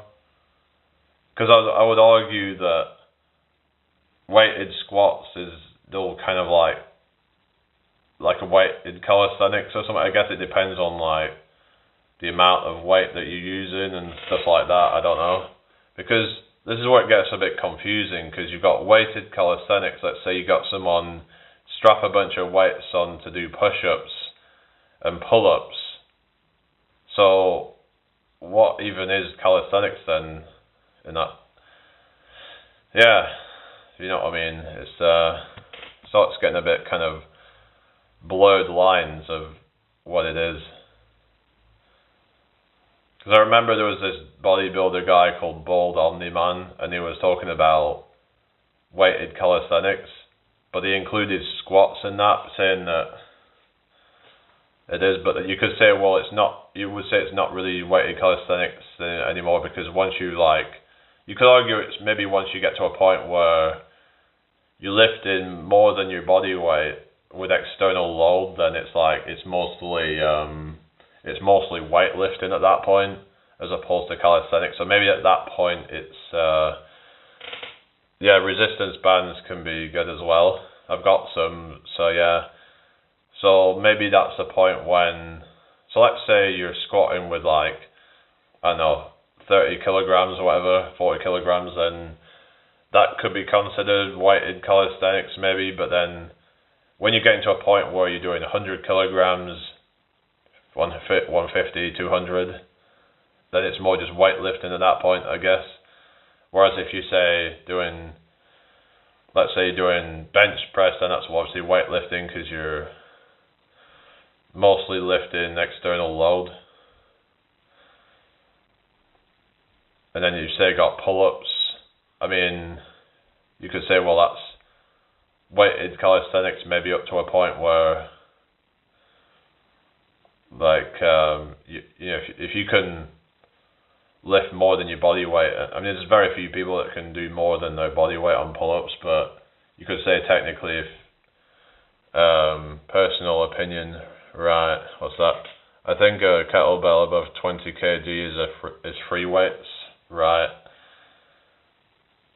Yeah, as opposed to like, you know, we're talking like body weight exercises. So I might say also that it depends on how you're kind of, let's say, you know, if you have a weighted vest, then that's kind of, you know, you could say because that's adding to your body weight. So I don't know if like that makes a difference. Let's say you're squatting with like a weighted vest versus like squatting with a barbell. Because with a barbell, you're sort of like, you know, you'll use your like hands to hold it in place, so it's like a free weight in that sense, versus, you know, like a weighted vest, it's like, it's kind of like you're like one with it kind of thing. Say if you, or if you strap weights on, then you're kind of like one with that thing. So you could argue that that's the difference between weighted calisthenics and, say, weightlifting, or I don't know, but like I said, it's a bit of a blurred line thing, really, but yeah, there's not really that much difference, I guess.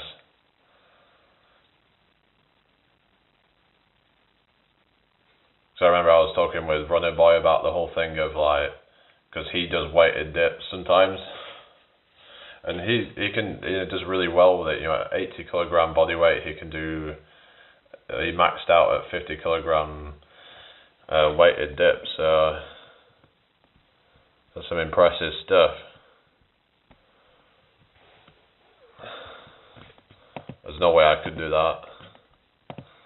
I probably struggle with even like 10, 20 kilogram weighted dip probably, so yeah, dips are not one of my strong points, but yeah, it's a bit ambiguous. Calisthenics would be less materialistic, it's more minimalistic convenience. Yeah, it's more just about kind of using what you've got, really. Like, it's about just trying to make the most with what you've got, I think, is the benefit of calisthenics. But you could just get the same thing with like bands and stuff. If you travel, then you can do your training. Yeah, that's the idea of it. It's like you're not relying on gyms. It kind of frees you up more. And then there's the thing of like, it's good for if you want to work out outside as well. Like, you can work out in the park and stuff like that, and you can just get the fresh air. So there's benefits of that. But yeah, because I mean, weightlifting, it can have their own benefits and stuff. But yeah, it's some people like to work out with rings or straps, but the thing is that it does add a bit of like extra like complications, especially with like rings. They can sort of like add extra kind of bulk. Whereas like I think with bands are more portable, but you don't even really need them. There's usually some park in like most towns nowadays that'll have some equipment, pull-up bars, maybe some monkey bars, something like that, to kind of give you some variety of different training stuff that you can do. You can just get creative and find ways of using the equipment and stuff. But yeah, it's fun just to be able to like just find stuff that, yeah, hello, hang on, yeah, well, I don't know why you just keep on talking about me, so yeah, I don't know like why you would, but I don't know, I don't want to like hold any grudges, but yeah, I'm trying to just like sort of just focus on my training and stuff, and yeah, there is a good outdoor gym in Silchester, Hampshire. Yeah, we have some stuff in York, like there's a few different spaces, but it's just the problem is that it doesn't have a very kind of like, they'll have bits of equipment in different places, but it would be good if they had like what they do in Leeds, where they have this like park where they've got a good amount of equipment. They've got like parallel bars, it's got monkey bars, pull-up bars with different heights and stuff. It's got lat pull-down machine. It's got yeah, so it's got a good amount of equipment, but some of these places just don't really have that much equipment, you know, so you're kind of limited. But yeah, there was this frame that I was using, and yeah, it's best if you can have everything in one place. You can just do your whole workout there, but some of them aren't really that kind of that good, really. So yeah. More like an adventure playground for adults. Yeah, it feels like that, really. It's kind of like, yeah, like a jungle gym for adults. You know, those jungle gyms that like, I used to love going to the jungle gyms as a kid, you know, and you go down the slides and stuff, you know, you go into the ball pit and all that, you know. Remember those times? It was good, in it, you know, it was, yeah. Right, so yeah, I hope everyone's well tonight. Let's get this shared out if you can. Sharing is caring. Yeah. But yeah, I just used to love going to those. There used to be a place I used to go to. There was a couple of them I used to go to as a kid, and I would go on these trips with like school and what have you. Yeah, I used to look forward to that. We also used to go to like swimming bath thing as well, which was like just a kiddie like swimming bath. I remember it had a jacuzzi in it as well. So yeah, has everyone ever been in a jacuzzi before? Like, you know, nice warm water in it, you know. But yeah, I hope you've all had a blessed day, everybody. Share this out if you can. But yeah, just I don't know, I'm just not really bothered about. I don't know, I just need to just like try not to cave into any like negativity and stuff. Everyone's going through their own struggles in some way, so you know, it's just I don't like it when people are trying to like compare somebody to somebody else. It's just, we're all on our own journey and we all have our own strengths and weaknesses. So we've just got to focus on, you know, just keep improving your strengths and bring up your weaknesses to where they become strengths.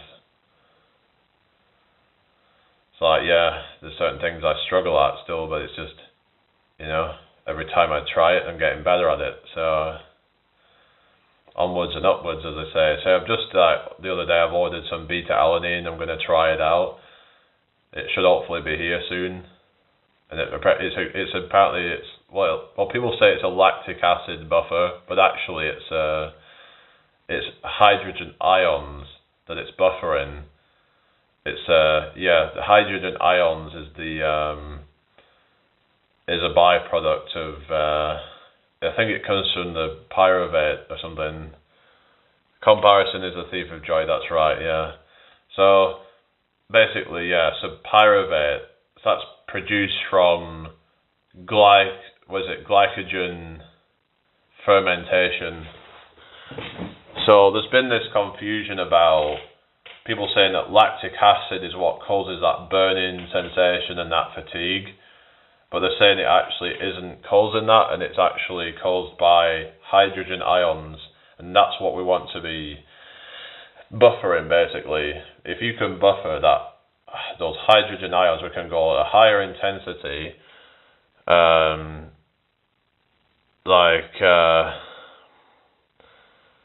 Yeah, yeah. Well, it's good if you can try and get better and stuff, but yeah. I just did like 200 squats and 200 jump squats and 200 push-ups. That was like really hard, that stuff, so yeah. But I wouldn't necessarily recommend doing that much if you're not that kind of fit, but yeah, it's just gotta try and work on building it up slowly. There's a really good cardio workout as well, so yeah. What time are we on now? It's just on 10 p.m. Blimey, it's gone fast tonight. But it's been good though. It started off slow, but yeah, sometimes it does that. I'm not saying anything of a reluctant game. I don't know where he is now. I guess he's been busy with something else. Yeah. But yeah, people have been noticing that I've been, putting on more muscle and stuff like that. You can see we are getting bigger. We are, what I'm doing is actually working. We can see that is actually, I'm not just like messing around. I'm actually putting work in, and I'm trying to optimize everything. I'm trying to optimize the recovery, I started doing like meditation, trying to help with that, that's going to help with recovering from workouts, to de-stress yourself. And I thought neck looks a bit more solid. Yeah, people have been saying that, like I've shown a picture from almost 10 years ago, and the neck looks kind of weak on there, so I was talking about how doing some of these movements like shrugs and like kind of even doing things like this kind of stuff, like the face pulls, that's gonna work the neck indirectly, because you're doing when you're doing that, right, I think it's gonna work here. You're gonna get some activation in the neck. So that's probably most of where it's come from. Yeah, there's a breathwork setting on this Garmin watch. Looks interesting to experiment with. Oh, cool. Yeah, I don't have a Garmin watch, but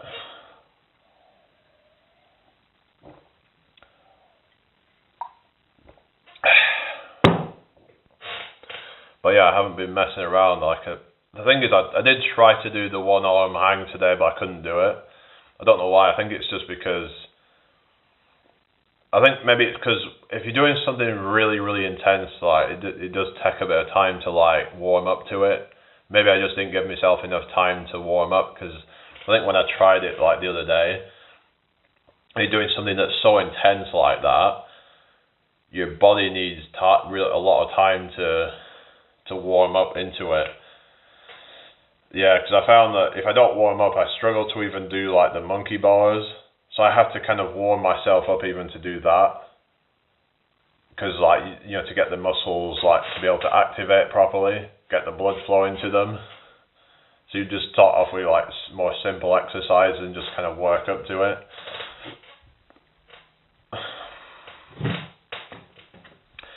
That way, and also you don't end up with injuries and stuff, because yeah, I kind of messed up my I remember my I didn't injure it or anything, but I just strained my shoulder for a few weeks ago, because I should have warmed up, but I was trying to do one arm push-ups and stuff, and I just kind of went too far with it, which is not a good idea.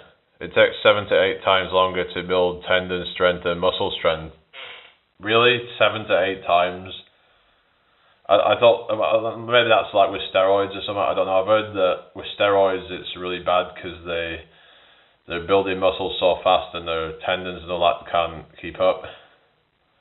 But maybe it's just even more exaggerated with them people. I don't know, and that's why they end up with injuries and stuff. But yeah, you have to obviously be careful with tendons and ligaments and all that.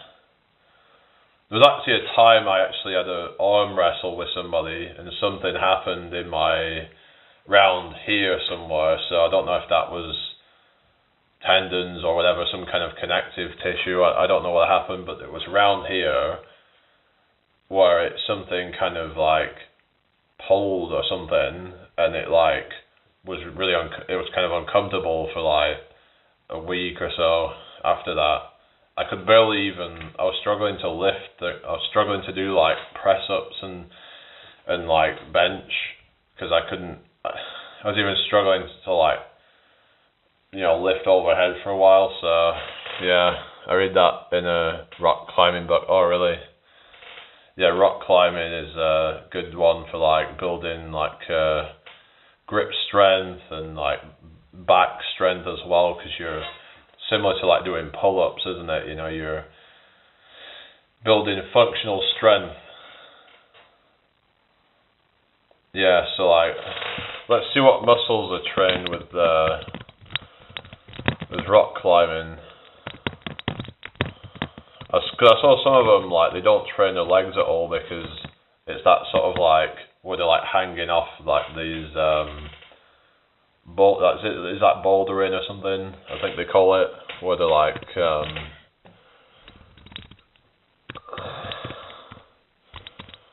anyway. Yeah, so let's see what because I think, yeah, because they do train their legs to some degree as well, because you know, obviously on some of it. So yeah, it looks like you're training a lot of different muscles. Like you're training a lot of your back muscles, you're getting a lot of like abs in it. Doesn't seem like you're getting any like chest from that. But there are people saying that you can actually indirectly train chest when you're doing pull-ups, because of when you're doing like the stretch there, you might be getting some of like your upper chest involved to some degree. I know you're getting like your shoulders involved when you're doing pull-ups with that stretch going on, especially that bottom of the movement you're getting. If you go all the way down, you're getting that shoulder stretch, but you might also get a bit of like the round the, you know, like this bit here, like the upper chest. So but I don't know how effective it is at doing that. So, but I remember watching this thing where apparently this guy supposedly only trained pull-ups for a certain amount of time, and seemed to have a pretty well developed upper body.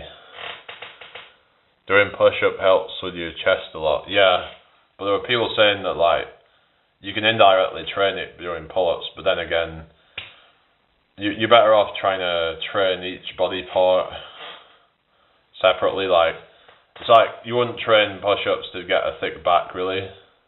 There are ways that you can actually get some back development from push-ups if you're doing like the scapular retraction and protraction.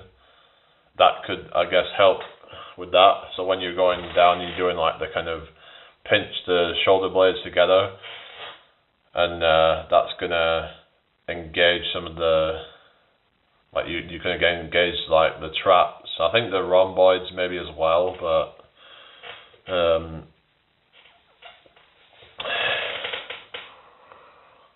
it's gonna engage a lot of those like upper back muscles. But it might not be the best way for that high chaos mag. How you doing? Yeah. I mean, at 1,000 is a lot of push-ups. I mean, I did 200 earlier, and I did 200 jump squats. So that's enough for me, really. But yeah, it's crazy what some people can do, like the volume, but it just takes a lot of conditioning. I'm doing fine, thank you. How are you doing? Hope you're doing well. What's everybody been up to today?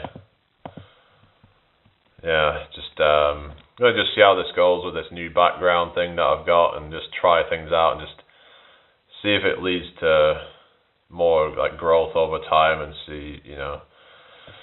Yeah, so trying different things out. Try maybe with titles and things like that to see what works, really. just that my subscribers have kind of just come to a standstill, really, you know. I don't know.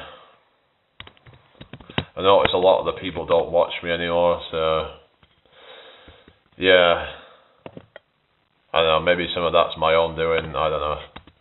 I don't want to just be like complaining, just be like blaming everybody else, but yeah. Because that's not good, is it, when you just pointing your finger at people? And we've got to take some responsibility. We've got to look at what are we doing wrong, and you know, is there something I could do better? You just got to swallow your pride, basically.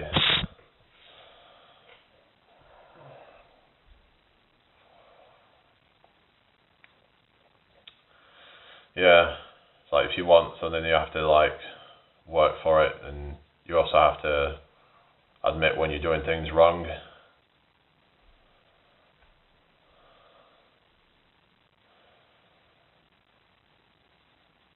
Yeah, so we went to soccer. Oh yeah, I don't do like football. I just personally don't get it. I'm just like, I don't know, I'm not really a fan of it. I just find it very boring personally, and I don't know. Each to their own, but yeah. Let's say the reason why it's so popular is because it's quite a simple game. Apart from that whole offside rule can be a bit confusing, but yeah, it can be quite simple to understand for the most part. Like, whereas some kind of sport that's more complicated might be a bit less accessible. Like, for example, chess or something like that involves a lot more strategy and tactics and things like that. Those sort of games, yeah, they can be popular in certain niches, but like you have to have a certain level of like thought to it. And I run a mile on the track 3 times a week, and plus a couple more miles from practicing. Oh yeah, so what kind of speed do you do? Yeah, sometimes if I do like treadmill, I'll put a slight incline on it, because they say like on a treadmill, like 1% incline would be similar to like 1 mile on flat terrain, basically. So that's what they say to like get like approximately equal. So let's say you do a mile, outdoors in a certain time. It's probably going to be about the same as doing it on a 1% incline on a treadmill. But yeah, not really a big fan of treadmill, but yeah. I wouldn't go full speed though, but yeah. So you don't do like all out 1 mile, you just kind of like jog the mile or something, you mean? Or it's just I can't help myself sometimes where I would just kind of go as fast as I possibly can. Sometimes I would end up burning myself out towards the end of it because I've bit off more than I can chew, kind of thing. So you just kind of like learn that hard way, that you've got to just kind of learn to pace yourself. Otherwise you just end up out of breath and like fatiguing yourself.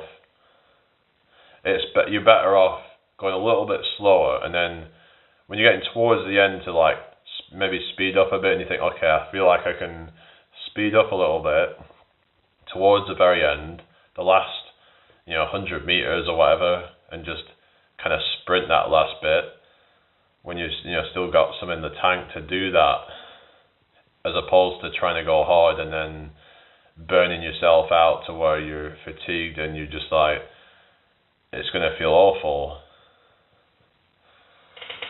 I don't jog, but usually I don't go full, but I do in practicing without stopping. But yeah, like they say, like if you're training for like endurance running or something, that you would want to do a lot of like slow runs to build that endurance up, and then also do some like interval runs where you go really fast like as fast as you can go for like a few seconds, maybe about 10 to 20 seconds, and then you would just go down to like a kind of a slow pace, and then you would repeat that a few times. That can build up that top speed, improves your lactic acid threshold. So like this is what they call a VO2 max. This is where this VO2 max, that's going to improve lactic acid threshold, because the lactic acid threshold happens around usually just over like 80% of your VO2 max. So you usually start to go into that before that. If I go full speed the whole way, it slows me down. Yeah, you don't want to go full speed all the way, of course, but Jane, would you consider doing your driving test and getting a sports car? Nah, I have no interest in driving, to be honest. Yeah, I just feel like that would be a waste for me personally. I just find it quite a liability. I don't want to add liabilities into my life. I don't want to add unnecessary stress and just like worry about. It's like, I try to keep my life kind of simple, and I tend to like just walk around a lot, and if I need to, I'll just get on a bus or something. It's like, I find that a lot more simple than to drive a car around. I don't know. For some people, they need that, because it gives them that freedom. But for me personally, I don't need that.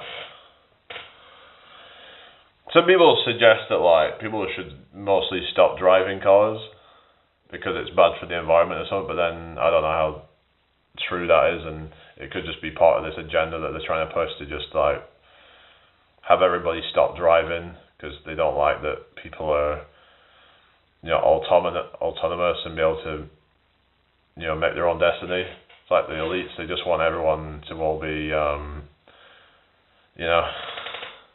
what about electric bike? An electric bike? I don't know. Maybe someday. I don't know. It's just, maybe like a hybrid electric bike or something. I don't know. I was actually looking into getting a bike camper. I'll have to see if the same one's still available, but actually I'm a kid soccer player, so it's still going for sale by the looks of it. Well, there's two of them for sale. One of them's just over £800, but when I looked at it, like, it's in friggin' Kettering. It's a bit of a long way away, but it is what it is. But if I had bought it, I could just Did you send up selling the Jackery? No, I haven't. But I was wondering if I could take it with me if I used one of these bike campers, if it could fit into the bottom of it, perhaps. Either that or I'd have to add another trailer to the back of it or something. But I don't even know how I'd assemble it. I've never assembled one of these things before, so if I was to get it, I'd need to make sure I can actually use it. But it could be,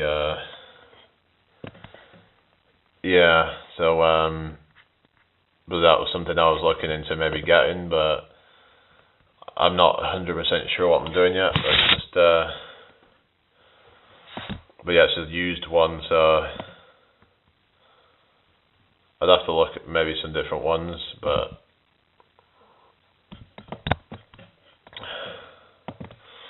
because there was one going for like €4,000 or something like that, because it was like from like Denmark or something. But I'm like, do I really want to be spending €4,000 on one of these things? Is it worth that much money? So anyway,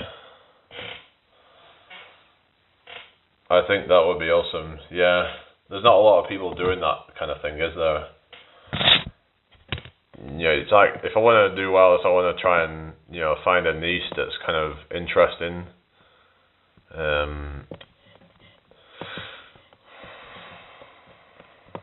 But just trying to like spice up the live streaming at the moment with these things that I'm doing. So what have we got here?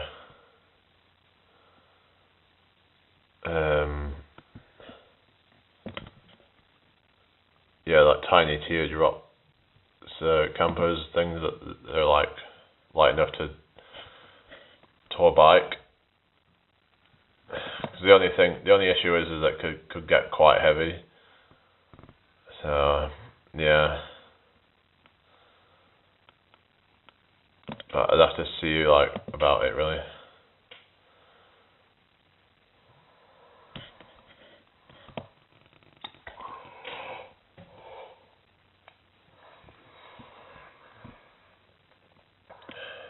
All right. Is everybody okay?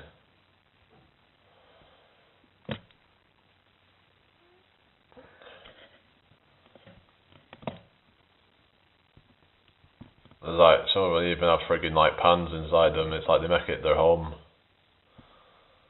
It's like it's pretty cool, but yeah. The only thing is getting up hills could be quite a challenge on these things, you know. When you're carrying all that extra weight up the hill. Yeah, that would be a real drag, literally.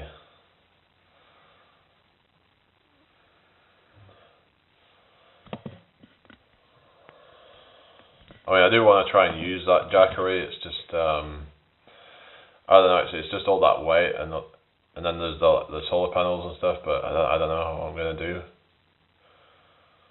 I'd have to see if I could, with one of these things, I could maybe fit it all inside it, perhaps. Just kind of, yeah. Just have to see what I can do, really.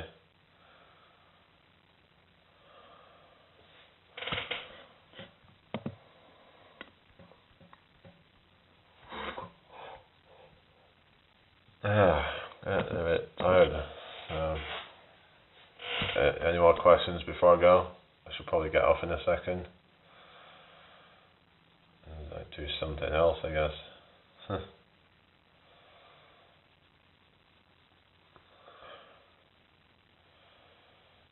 It was a good workout earlier. Yeah.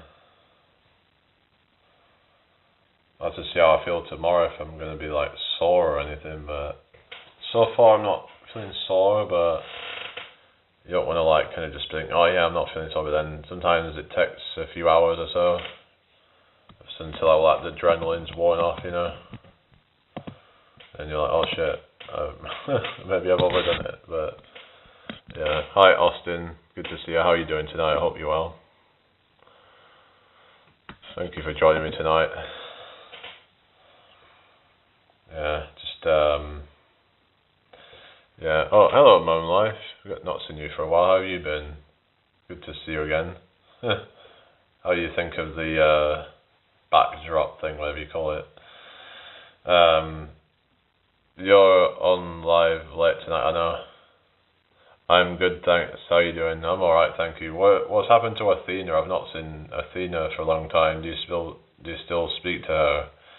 Or does she not like me anymore or something? It's been ages since I've seen Athena, so I know I might have like turned some people off me a while ago with where I've been and stuff, but yeah. Anyway, let's just drink the rest of this. I like the background, it's different. I've not heard from her either, to be honest. Oh really? Oh wow, because you was like kind of friends with each other and stuff, going different lives and stuff, but like yeah, maybe she's just kind of having some time out or something. I was thinking maybe it would attract some more people in here or something, if I have like an interesting kind of thing going on, but yeah, might try some different ones perhaps and see what one works the best, but I've been keeping up with like the content and stuff, but yeah, just keep making gains. It's just crazy, like it's like I'm not even like a beginner, I'm just keep on making gains. I think I've just come to realise that a lot of people are just not going hard enough with their workouts, and they would probably make more progress if they do everything right, as long as they're getting enough rest, then yeah. Because I've literally gone from like I mean, around Christmas I was around 206, and I've probably put on about 10 pounds of muscle since then. So time to rest. Good week. Okay, take care. So I only put on about 10 pounds of muscle since Christmas. So I mean, obviously I'm a taller guy, so like, you know, it's gonna happen a bit quicker, but yeah, it's like, you know, I'm still making progress after quite a while. So yeah, overtraining is a problem, yeah, but it's like you have to kind of just be intuitive with that. If you feel like you're going too hard, then you just have to kind of dial it back a bit. It's just about kind of finding what works for you, about trying to go towards that upper limit of what is recoverable. And yeah, I do that. I overwork out one day and can't move the next. Yeah, I never really go to that kind of length, but yeah. I keep seeing these posts of these like muscular women, and I just find it kind of horrendous, to be honest. Like, I don't know. I mean, especially when they're doing all this like upper body stuff and they're trying to like look like a bodybuilder. I just don't get all that stuff personally, but I'm not nearly as fit as you though. Oh really? Nobody's as fit as me. I'm like the fittest guy in the world. I'm the I'm the fittest man.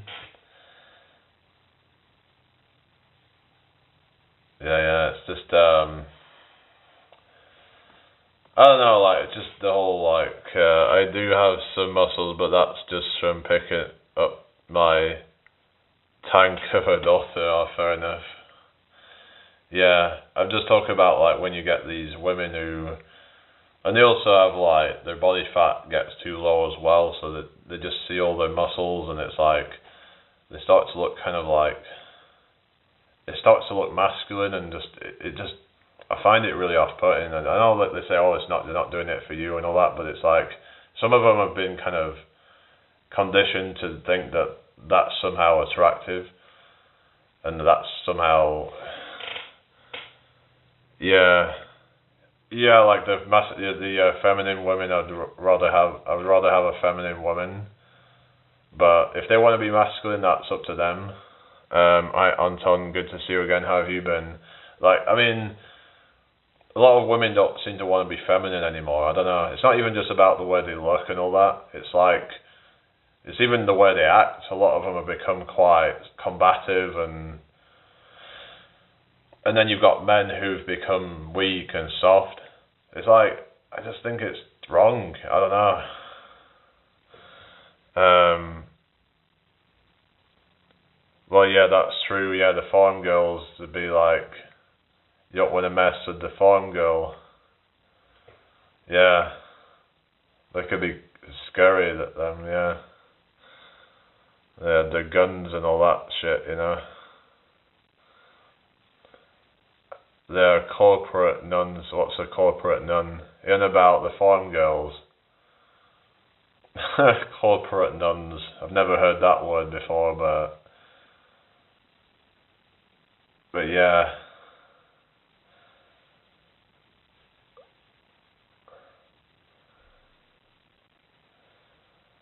How's everybody doing? I hope you're all well tonight. It's good to have you all here. I just actually think sometimes, like, where have people gone? Like, you'll see, like, you know, some people haven't been for ages, and you think, what happened to that person? You know, I've not seen them for a long time. You know, it just makes you wonder sometimes.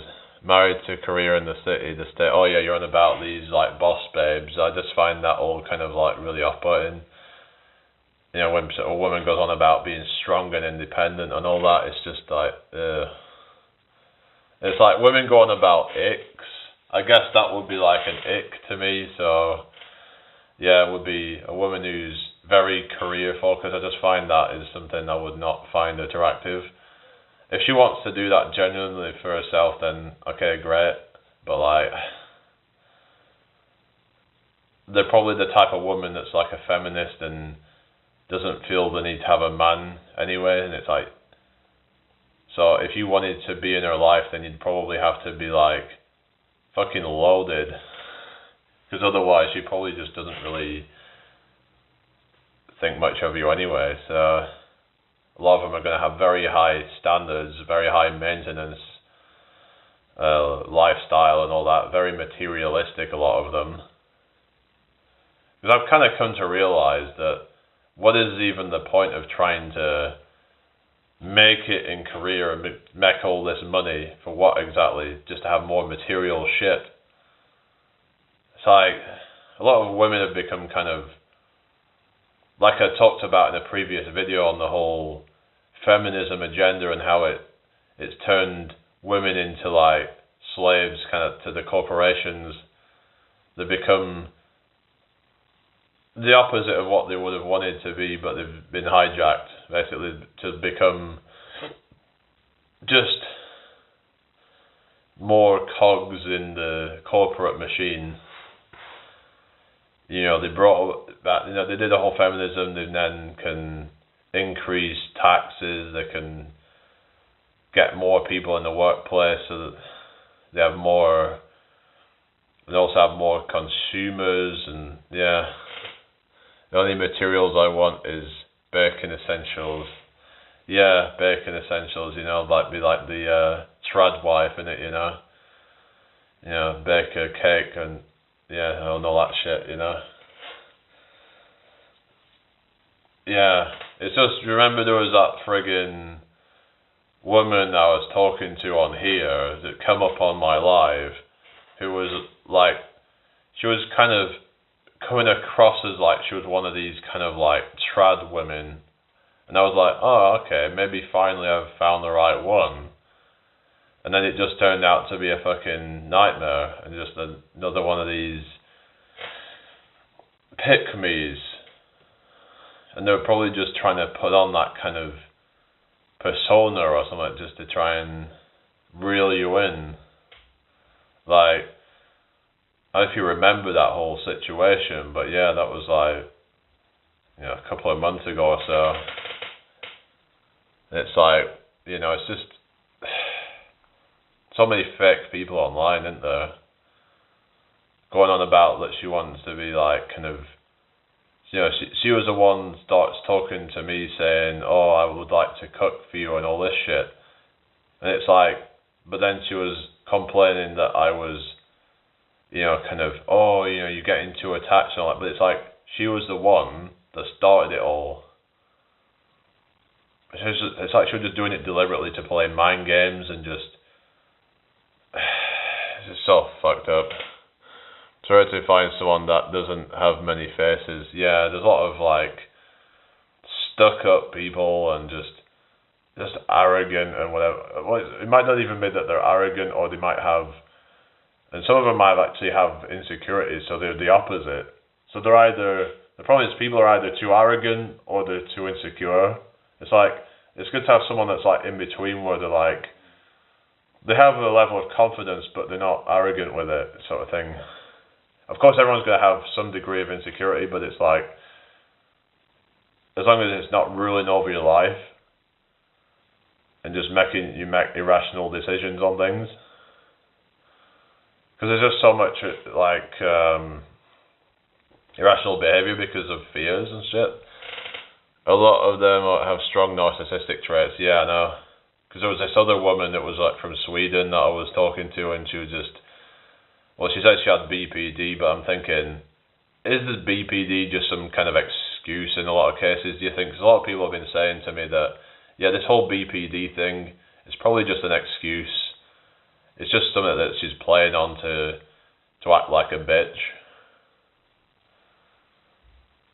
Like, I even tried to kind of bury the hatchet since then and just try to tell her that I don't hate her or anything, you know, just wish her well. But then continue to just kind of throw shit at me, so I'm like, yeah, I'm not talking to her anymore. There's no need to, because I'd be wasting my time, and yeah, have a good one. Alright, take care, Anton. See you again soon. So So I don't know. These a lot of these people online are just crazy. Whether it's men or women, I'm not trying to just slag women off here. You know, there's men that are fucked up as well. You'll get a lot of jealous men on there who just try to put you down. So yeah, BPD is one of the hardest behavior conditions to prove by a doctor. So it's easily tossed around as an excuse. Met a few of them myself. Yeah, that's it, you know. So if they say they got BPD, it's probably some like excuse that they're making just to be a bitch or a bastard or whatever, you know. But yeah, I just wouldn't really trust a lot of these people, really. You know, looking back, it's like, yeah, I think I've learnt my lesson, really. It's just, yeah, that some people just need to get a fucking life and just leave people alone. It's like, you know, mind your own business, but they won't do that because they need their attention, they need their validation. It's like, so obviously there is some kind of personality issue going on with them, but they're like playing on it. There's obviously something wrong with them to be constantly, you know, chronically online, and maybe it's just from them being chronically online that's messed them up. Or is it that they were messed up to begin with and then they come online and then it's just, they've gotten worse? Worst thing I've ever done was go by for a year, made me hate my own gender to the point I don't even want IRL friends anymore. Oh really? I didn't know you went by, but yeah. But yeah, you just end up clashing with them or something because you realise how toxic that. It's like, the thing is that men can be more simple. It's like, in terms of like, they're not as like, it's like, you tend to be a bit, you kind of know where you stand more. You like kind of, men either want something or they don't.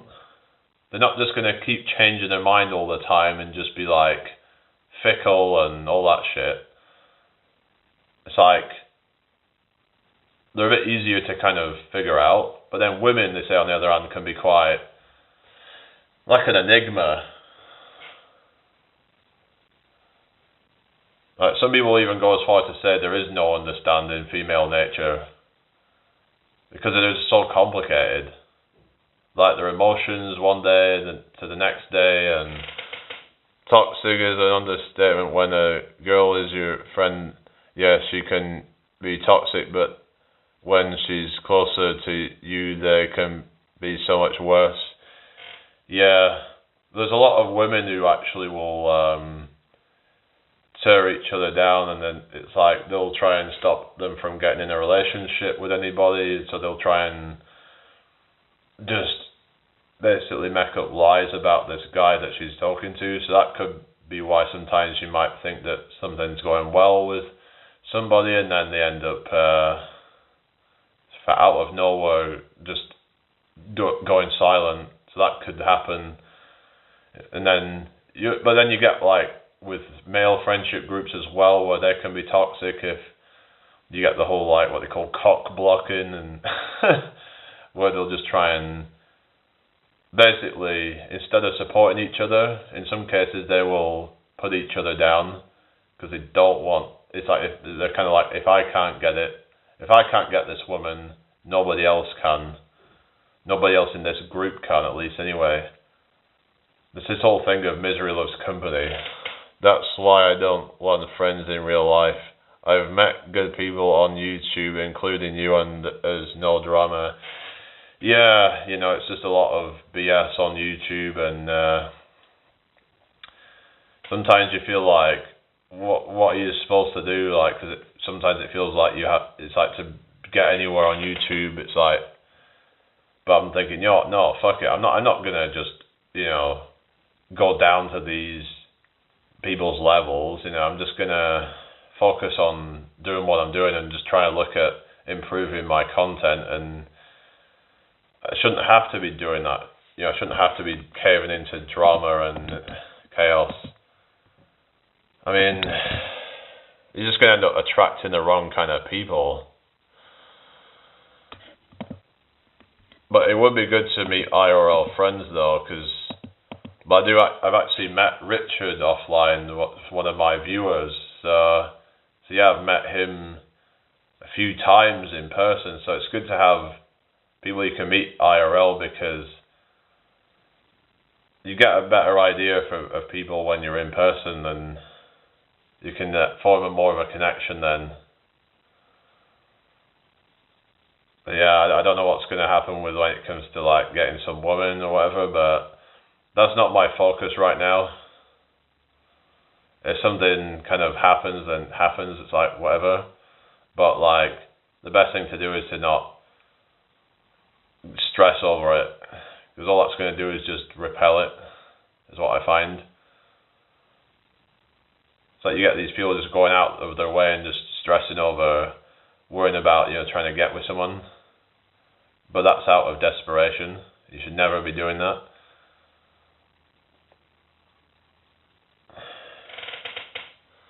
You just got to try and, be relaxed, and just, maybe when you're out and about, you're having a good time, you just kind of, you want to just, I was looking, there was this thing called, rhodiola. It's like a plant or something, and apparently it's a nootropic sort of thing, and it apparently can help with like your mood and stuff like that. So it might help with some of these things. Then it can help with like anxiety, antidepressant effects.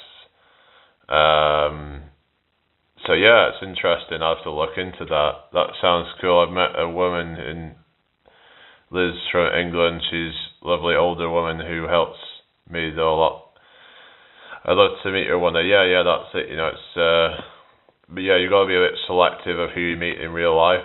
Some people say, "Oh, you should go out and meet people." I was like, I don't want to, because for the most part, I'll meet a few people from time to time, but like, I just find that most people are just not my cup of tea, and I don't want to feel like I'm trapped in with the wrong kind of people that I just don't connect with. I'd rather be on my own than just be around a bunch of people I just don't feel that connection with. So there's nothing wrong with that, I just like to do things on my own terms. I've always done that. Maybe it's the whole autism thing or whatever, but yeah. Didn't you say you have some kind of, was it ADHD or something like that, or something? But yeah. But I'm just looking at, they say like rhodiola. I don't know whether it's worth getting. Maybe my mum should actually take this supplement. Actually, I don't know if she's already taken it or not, but it's got this like active compound in it, called what is it? Let me find out. But it's apparently meant to. Yeah, it's meant to help. There was memory, focus, attention, and energy, especially under challenging conditions. A flat-out physical performance enhancer that's safe, natural, and legal, prized by Olympic athletes, workers, and even cosmonauts for its ability to fight mental and physical fatigue under stress. So that might be a good idea for people who have, say, like autism and ADHD, where their brains are like really like firing on all cylinders all the time. So yeah, so it might be worth looking into.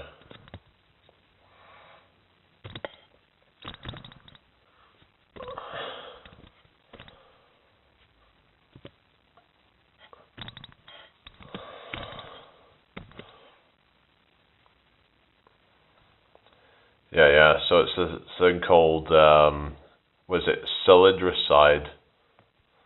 That's the compound or something. So, but yeah, rhodiola. Will you do an overnight stream until 7 a.m? No, I won't be doing that. I will be in bed, and I don't think you're really supposed to leave a stream running when you're not on it. I don't know if that's against the guidelines or something, but yeah. So well, yeah, there was this video that Greg Doucette did earlier, and he was talking about this rhodiola thing, but he's trying to like pitch his own product and all that, but maybe there is some benefits from what I see. There is seemingly some like health benefits to it that could improve certain health, because I know there was like people going about like ashwagandha, but I've heard that in some people that can actually make certain things worse. So you have to just kind of try different things out. But yeah, so this is like I said, improving alertness, energy, memory, and mood, anti-anxiety and antidepressant. So would I consider it what? Sorry.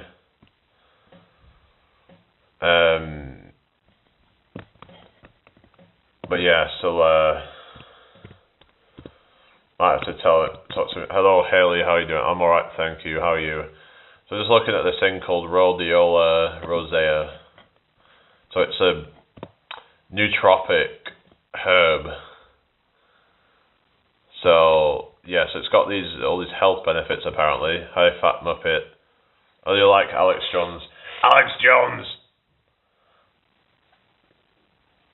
Infowars.com.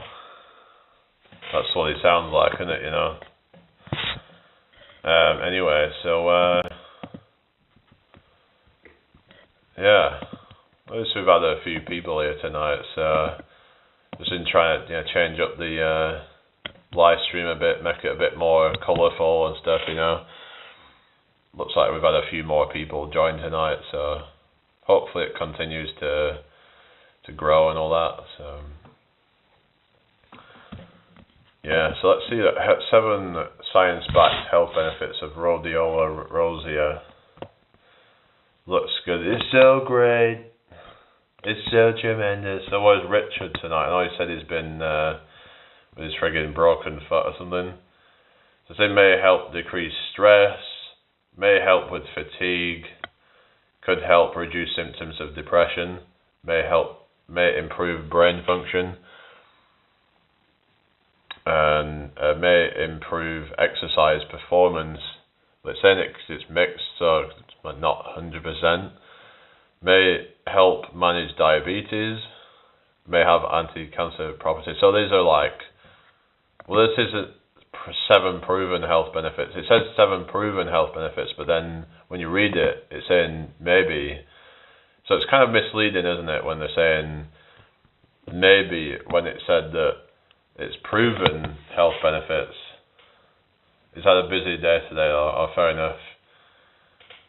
Oh yeah, he was on crutches yesterday, yeah.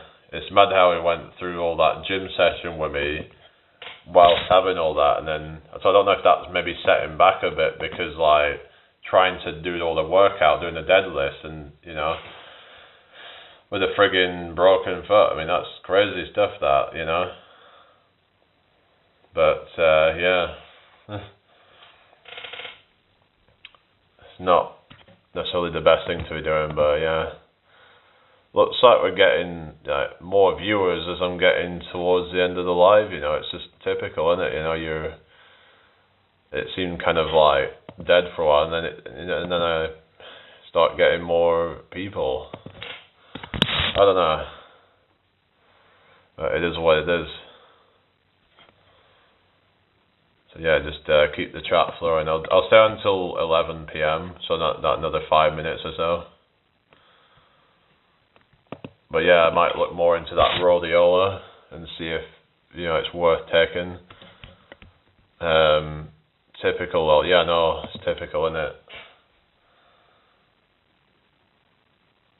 Yeah, it is what it is. But yeah, so what are your plans for next week then, Haley? It's just a shame that I can't really get back onto that TikTok, but it is what it is. I'm not really that bothered. Just going to try and focus on building it over here, and just need to get some more content out. So yeah. Oh well, it is what it is. It's a bit tough, really, isn't it? I don't know if like Runner Boy is supposed to be going on tonight. I know he said he's doing a walk tomorrow or something. Because this runner boy is actually, or work, yeah, fair enough. So runner boy is training to do a walk up Kilimanjaro in about 3 months. That's pretty epic. Yeah, I'd love to do something like that one day, you know, it'd be good to try that out, wouldn't it? I need to get out walking too, yeah, that would be good. It's good to get, you know, the fresh air and just, there's a lot of health benefits you can get just from walking, you know, you don't have to do anything strenuous necessarily, but yeah. Because when it comes to like physical activity, it can be, accessible for people. That sounds brilliant. I'd love to do the 3 peaks. Yeah, that would be good.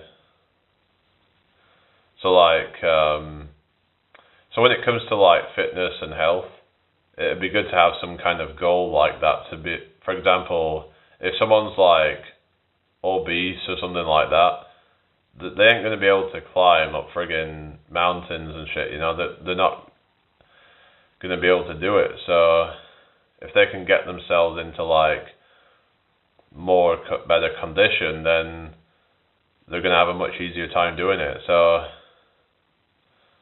that could be like a big motivator for some people to be able to do that, so they could do that for charity, for example, or so then it keeps them to be accountable. And yeah, so that's I love walking. Yeah, it's good. I don't know why so many people don't like it. I guess it depends. Some people are, if they're that overweight, then it's going to be a struggle. But yeah, walking's good for you though. But yeah, it's just about building it up slowly. I think my mum says she's going to start building it up slowly, just walking regularly, just do like kind of 15 to 30 minutes a day, just to burn some extra calories. Well, she said she actually put on 2 pounds back on but she was saying that could be just from the fact that she hasn't been moving as much. Because when she was like moving house, she lost some weight because of all the stress of it all. So gonna keep it as my motivation to start my health kick again tomorrow. Well, what's that for? You did one about the 3 peaks. Is that the 3 peaks of Yorkshire or the UK 3 peaks? You've got obviously like Scafell Pike in England, you've got Snowdon in Wales, and obviously Ben Nevis in Scotland. So hello Sabrina, hope you're well. Make sure you subscribe if you're new here. Most of my walks are between 3 to 5 miles. I've done 10-mile walks too. Yeah, I remember like there was that one you did, was it Skelton, all the way down to like down the river, down to like, was it Millennium Bridge or something? That was quite a long walk really. But yeah, Yorkshire 3 peaks first, right? Yeah, you've got to start off small, I suppose, and then baby steps there. But that for you wouldn't be like baby steps, because that would still be quite a challenge. But it was mad that I went up, Snowdon, and I had the highest that I'd been up to before that was like Pendle Hill, which is probably almost like half the size of that really. Then the UK 3 peaks, right? Yeah, that would be good. You just gotta focus on, yeah, it's probably a good idea is just focus on, actionable steps and just kind of realistic goals first. Because you don't want to focus on a goal that's way far out. They say that you will be more successful at your goals if you have a goal that's more within reach. Like, for example, someone having a goal to do, say, like, to earn, 6 figures a month on a friggin' online. Because that would be quite daunting, and you'd feel disheartened when you're just not getting it. But if you set yourself a goal to say like something small, realistic, then you can just keep on, upping that over time, so that you're not like gonna, stagnate. But it's like you just gotta, take one step at a time, really. I would take Richard with me, but don't want to break him. Oh yeah, true. I think he'll be fine as long as his foot's healed up or something. Yeah, there's no way he's going to be able to do that now, is he? But yeah, it's good to have some goal like that, some fitness goal that's about, functionality, and whereas instead of it being about, I want to get down to like size 6 or a dress or something, it's just, there's no need to be like focusing on those kind of goals, and it's not realistic for a lot of people anyway, so it's about finding what's right for you, and you don't need to be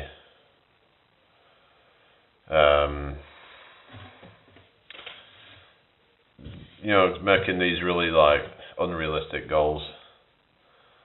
There's been a lot of pressure on people to set their goals really high, like for example, body dysmorphia from like seeing all these people online with these crazy physiques that look like they're on steroids, and they probably are, or they just have really good genetics. So then they feel like they're falling short if they don't match that level.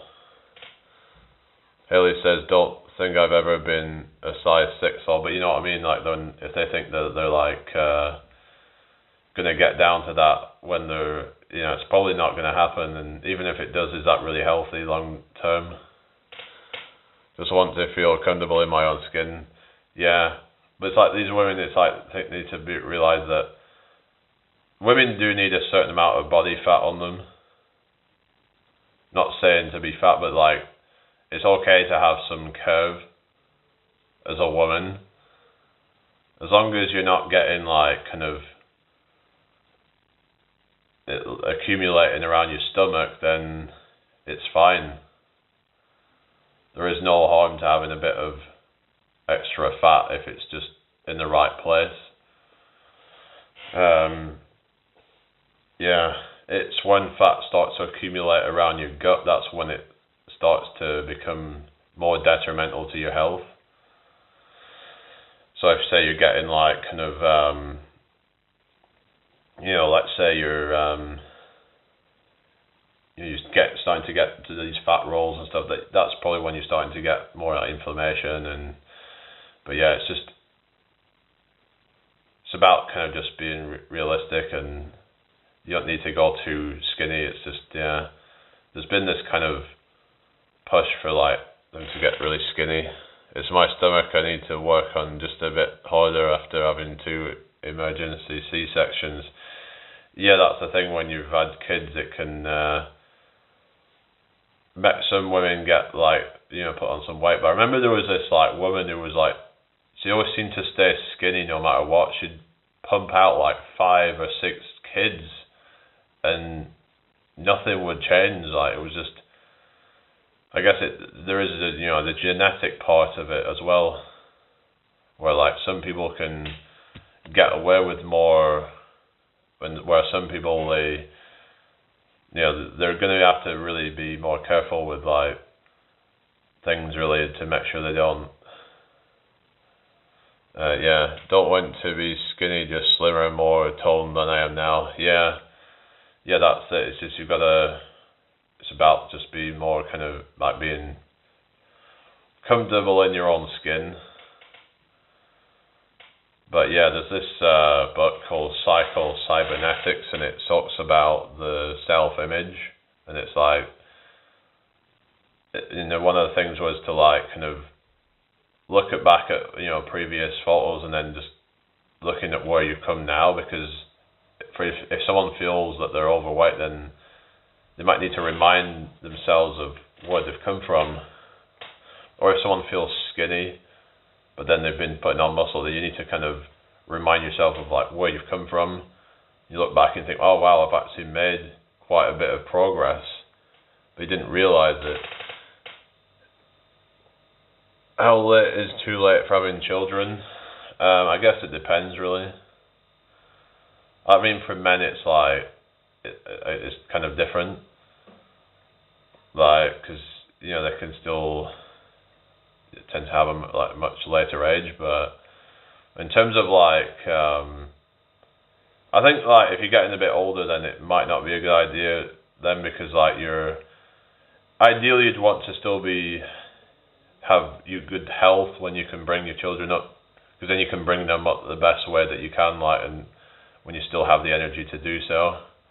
There's people who are like, oh, well, no, don't go travel the world and all that, but it's like, yeah, that's great and all that, but like, you want to make sure you can still be healthy to bring your children up the best that you can, because sometimes parents just let themselves go, they get older, and then they just don't have the energy to be able to do it properly.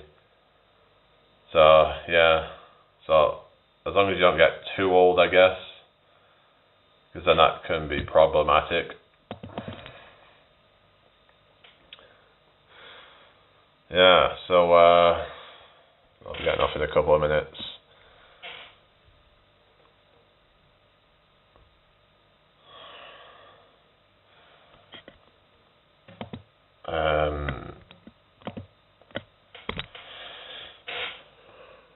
Any more questions? But yeah, emergency C-sections, that could be quite rough, that. Robert De Niro has just had a child, he's 81. Oh wow. That's mad, that, isn't it? Yeah. But I don't know if that might be a bit too late, really, but plans this week, nothing much really, just kind of see really what happens. Yeah, nothing in particular. Yeah, it's typical, isn't it? There's like, push my live out right at the end of it. What the hell? I don't know what's happened where it just went kind of slow for a while and then the views have started to go up on it, so I don't know. Why does YouTube do this shit, you know? It's like they're just trying to keep me going, is it, or something? I don't know. Whatever. But for some reason my subscribers have just been stuck, so I don't know, it looks like people just aren't subscribing, they're just kind of scrolling, a lot of them, so yeah. I don't know. They were rough, yeah, it's that's the thing, it's like, you know, when you're a woman, it's like, you have your own unique challenges at times, especially things like, you know, when it comes to periods and the mood fluctuations and all that, and it can be hard to function at times, so you know, women definitely don't have it easy at times, so yeah. Obviously men don't have it easy as well in some other ways, but we have to kind of just try to empathise with each other's struggles, and yeah. But any more questions, guys? Yeah, I'm just gonna get off in a sec, so it's been good to chat, you know, it's but yeah, if people want to get anything off their chest, it's a place to do that as well. It's a free tip for people to do, definitely a struggle at times, yeah. But life in general can be a struggle for people. It's been a nice evening, yeah, it has. Life can just generally be a struggle for a lot of people, you know, there's so much expected of people, and then they're not even given a whole lot in return. People are expected to do all these hard jobs that are just kind of very demanding, but then not given much in return. It's like you get these care workers that are like on minimum wage, and then sometimes they might have to deal with some quite, you know, difficult situations, and it's, yeah, I know that they opt into all that and they're like, they've chose that, but like, for them to just get minimum wage, I feel like is a bit of an insult, really. It depends how, you know, well they're doing the job, because some of them are fucking useless. They get all these young people in doing these jobs and they're fucking useless, but I think they should respect, you know, some of these like older people who are actually trying to help. They're doing something good. They're providing a service to people. But yeah, you get these fucking pen pushers who are on fucking loads of money. So I just don't think it's very fair, is it? Just like, it's just rigged against, you know, most people. It's like, if you're not born into it, then it's like this whole friggin', what they call Nepo babies and all that shit. You're not born into the wealthy families or whatever, and, you know, famous people, it's like then, you know, then you, yeah. Anyway, I'm gonna get going, guys. Everybody take care. I'll be back tomorrow, so peace out. Bye for now.